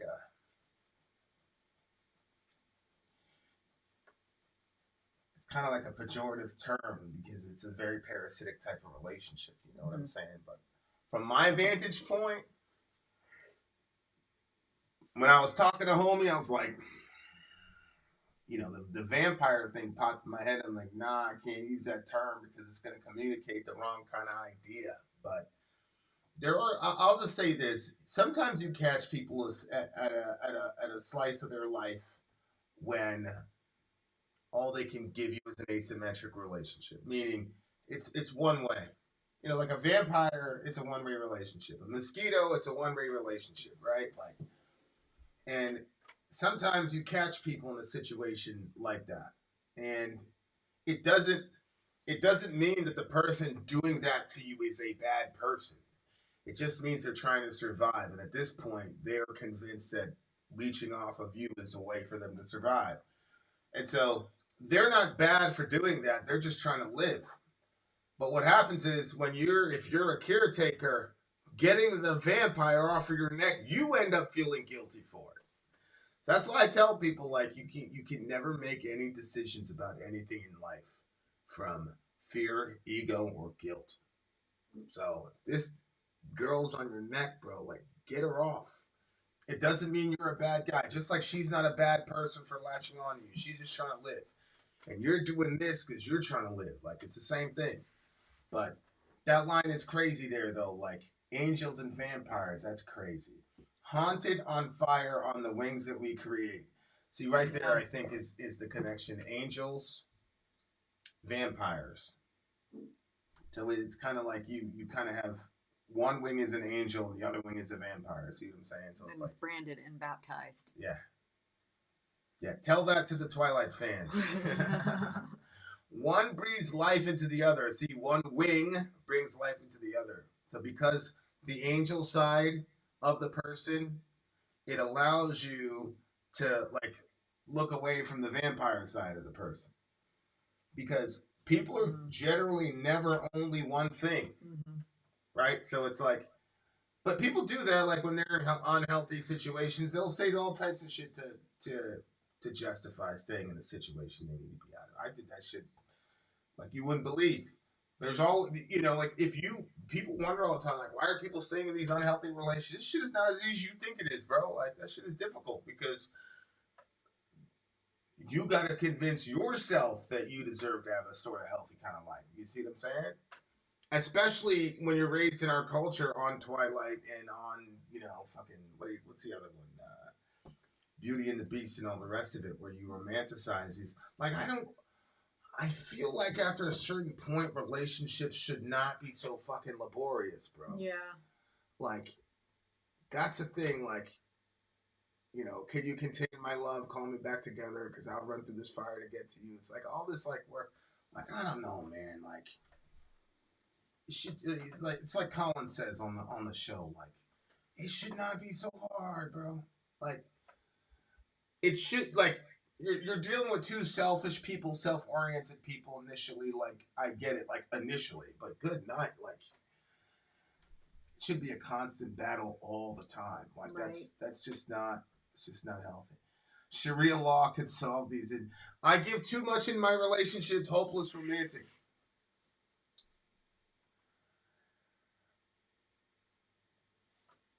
One breathes life unto the other by your love and by your hunger, and I would give you my life. One sin leads to another. There it is, right there.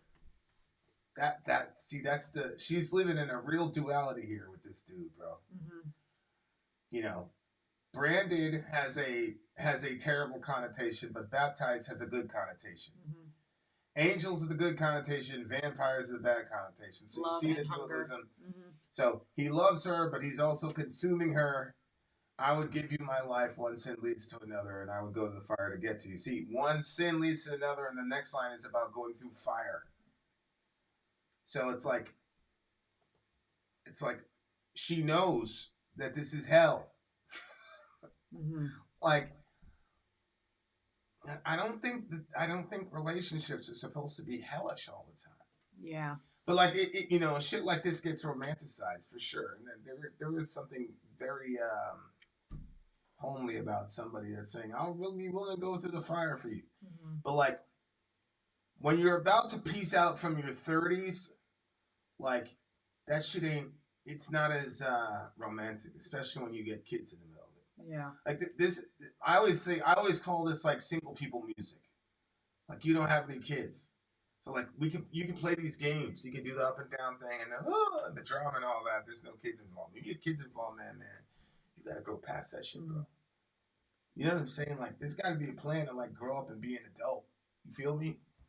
But like, I love what she's doing with this song because this is so self-aware, and you can see why she's trapped in the situation because it's angels and vampires and being branded and being baptized, and it's not all one thing. It's not all bad. And I bet you anything, when it's good, it's really fucking good. I bet you. You see what I'm saying? And so, like, this song, if you really analyze the lyrics and you analyze the duality that's happening in this song, like, gives you the code as to why people stay in these relationships. And I'm not even saying they're necessarily wrong for it. Like, I don't, like, to this moment, I don't know, like, how wrong I was to stay in that other relationship as long as I did. You see what I'm saying? Because, you know, there were kids involved. But, you know, if there weren't kids involved, would I have done the same thing? I don't know. Mm-hmm. I don't know. And then at the end, it says... Don't give me hope. Don't make me call. I don't know what that means. Don't give me hope. Don't make me call. Well, the call part, I didn't completely... Well, it said, contain my love. Call me back together. Don't make me call. Oh, I see. So, don't give me hope. Maybe the person is ready to, like, maybe she's ready to, like, get out of this situation. And then she's saying, don't give me hope. Don't make me. Maybe she's talking about, like, she doesn't, because she said that it goes from, like, love to hunger, love to hunger. So maybe she's saying, don't keep giving me, like, don't give me hope based off of your love. Like, I need to understand where I'm at, and I need to, you know, do what I need to do. You see what I'm saying? Maybe the hope just makes it harder to do what needs to be done. Yeah, I mean, if you're gonna call that play, call that play. What does the person giving you hope have to do with it? Like, that to me is still like making your decision contingent on what they're gonna do. Well, I think that we're not looking at necessarily the end of this relationship, but this could be like the path towards the end. And so when it's not the end yet, she's at that point where she's like, okay, you know what, this has to go. I mean, this guy he's a vampire at the end of the day. But then she's saying to herself, don't give me hope. Don't keep giving me that, like, love that you give me that makes me feel like I'm up on 10 when you're actually this person that brings me to a negative 50. So she's saying, stop giving me hope so I can do what I need to do and get out of this. It makes a lot of sense. All right, hung in for a bit longer. Great being, but really have to go. Farewell, Vin and Sori. Farewell, anyone. See you next time. Yeah, Tim, we'll probably see you tomorrow, bro. This song was beautiful. Like, her voice was, like, kind of, like, haunting, and, like, the you know, the topic is obviously difficult, and you know, I never like songs that are the ending of relationships. But you know, I guess, what is it? C'est la vie, such is life. I don't know. I guess, you know, that's a reality for people, and so music about that helps people kind of get through and cope through those things, I guess. Yeah. Yeah. I mean, Hopefully that person can learn from those mistakes. well, I was telling my friend about like the Christ principle, and it's not in the Christian religious sense at all. It's just about the concept that there are certain kinds of behaviors that can only be changed in a person after they lose a significant relationship. So like the perfect example would be Metallica, where they hazed Jason over and over and over again because they couldn't deal with the death of Cliff until he quit the band. And when he quit the band, they were so shocked that he quit that they all went into group therapy. And so the next bassist that they got, they treated him awesome. You see what I'm saying? So it's like now he's looking at the way they treat the other guy and going, what the fuck? But he had to get sacrificed in order for them to see that that was as bad as it was. Like, happened with my mom, like literally, like I saw my mom for 30 to 40 years chasing around my, you know, stepdad, praying for him fervently to change and all the rest of it. And he didn't change until their divorce was completely and totally finalized. And once it was, then he got all religious, like legitimately religious and all that shit. And she's like, what the hell? Like, some relationships are like that. Like my ex, man, like she was like completely crazy, suicidal, blah, blah, blah, blah, blah, blah. And it took,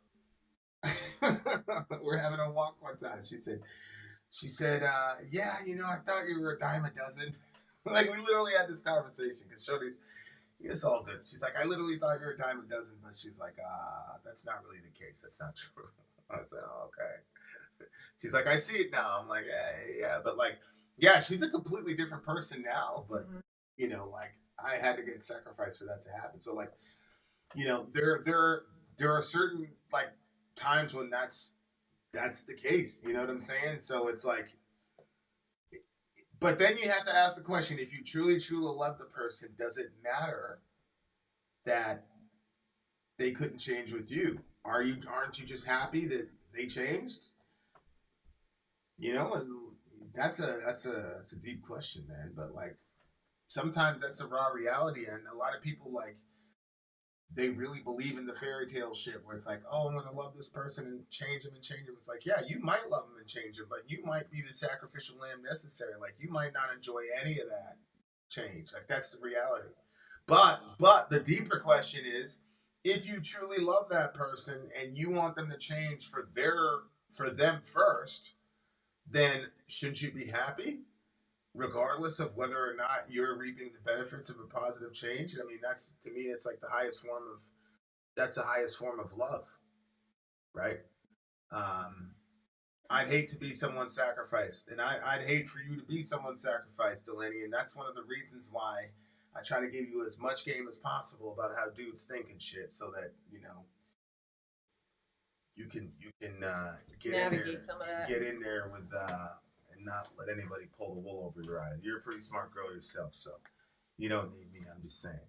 But yeah, man, like that really does happen. So you just have to be realistic, and you have to like figure out what your philosophy is on relationships. Like, are you just going in there to give, or are you going in there to take it? If it's really true, especially if you're a dude. If it's really true that all you want is the best for the person, then it doesn't matter if you get to enjoy their awesome change or not. You know, that's a pretty high standard. Let's see if anybody's high enough to keep it. Decent song, solid 9 for me. 9 for me. Hey, Chris Corbin. Terrible. Not terrible to see you, but terrible that you came in when you did. You came in when you did, because we've been at this since 10 p.m. Eastern Standard Time, in which case we would have to go. We have to take our leave. But we shall be back soon. Much love to all of you guys. Stay safe. Love each other. The best advice is to give mixed signals and barely communicate. And when you do communicate, give one-word answers like K or good. Guys love that. I'm more of the one-word communicator than Soraya is. I hope we can talk offline again, and really looking forward to the first 100 years of Christianity in the Bible Belief. Yes, that's going to be part of season 3, but we should keep to ourselves. And actually, Kai, we're going to do the first, negative 200 years of Christianity. I want to talk a little bit about the time just before Jesus, called Second Temple Judaism, to really set the social and historical context. Then we'll talk about Jesus, and then we do the first 100 years of the church, if that makes any sense. Does that make any sense? So it's going to be the first negative 300 years, negative 200 years of Christianity, something like that. I don't know. I'll come up with something cool and Vinny to do it. But yeah, a little bit before, then contemporary people at the time of Jesus, and then blending into the church. Excellent stream. Thank you, Vin and Sori. Okay, yes, I appreciate you, Middle.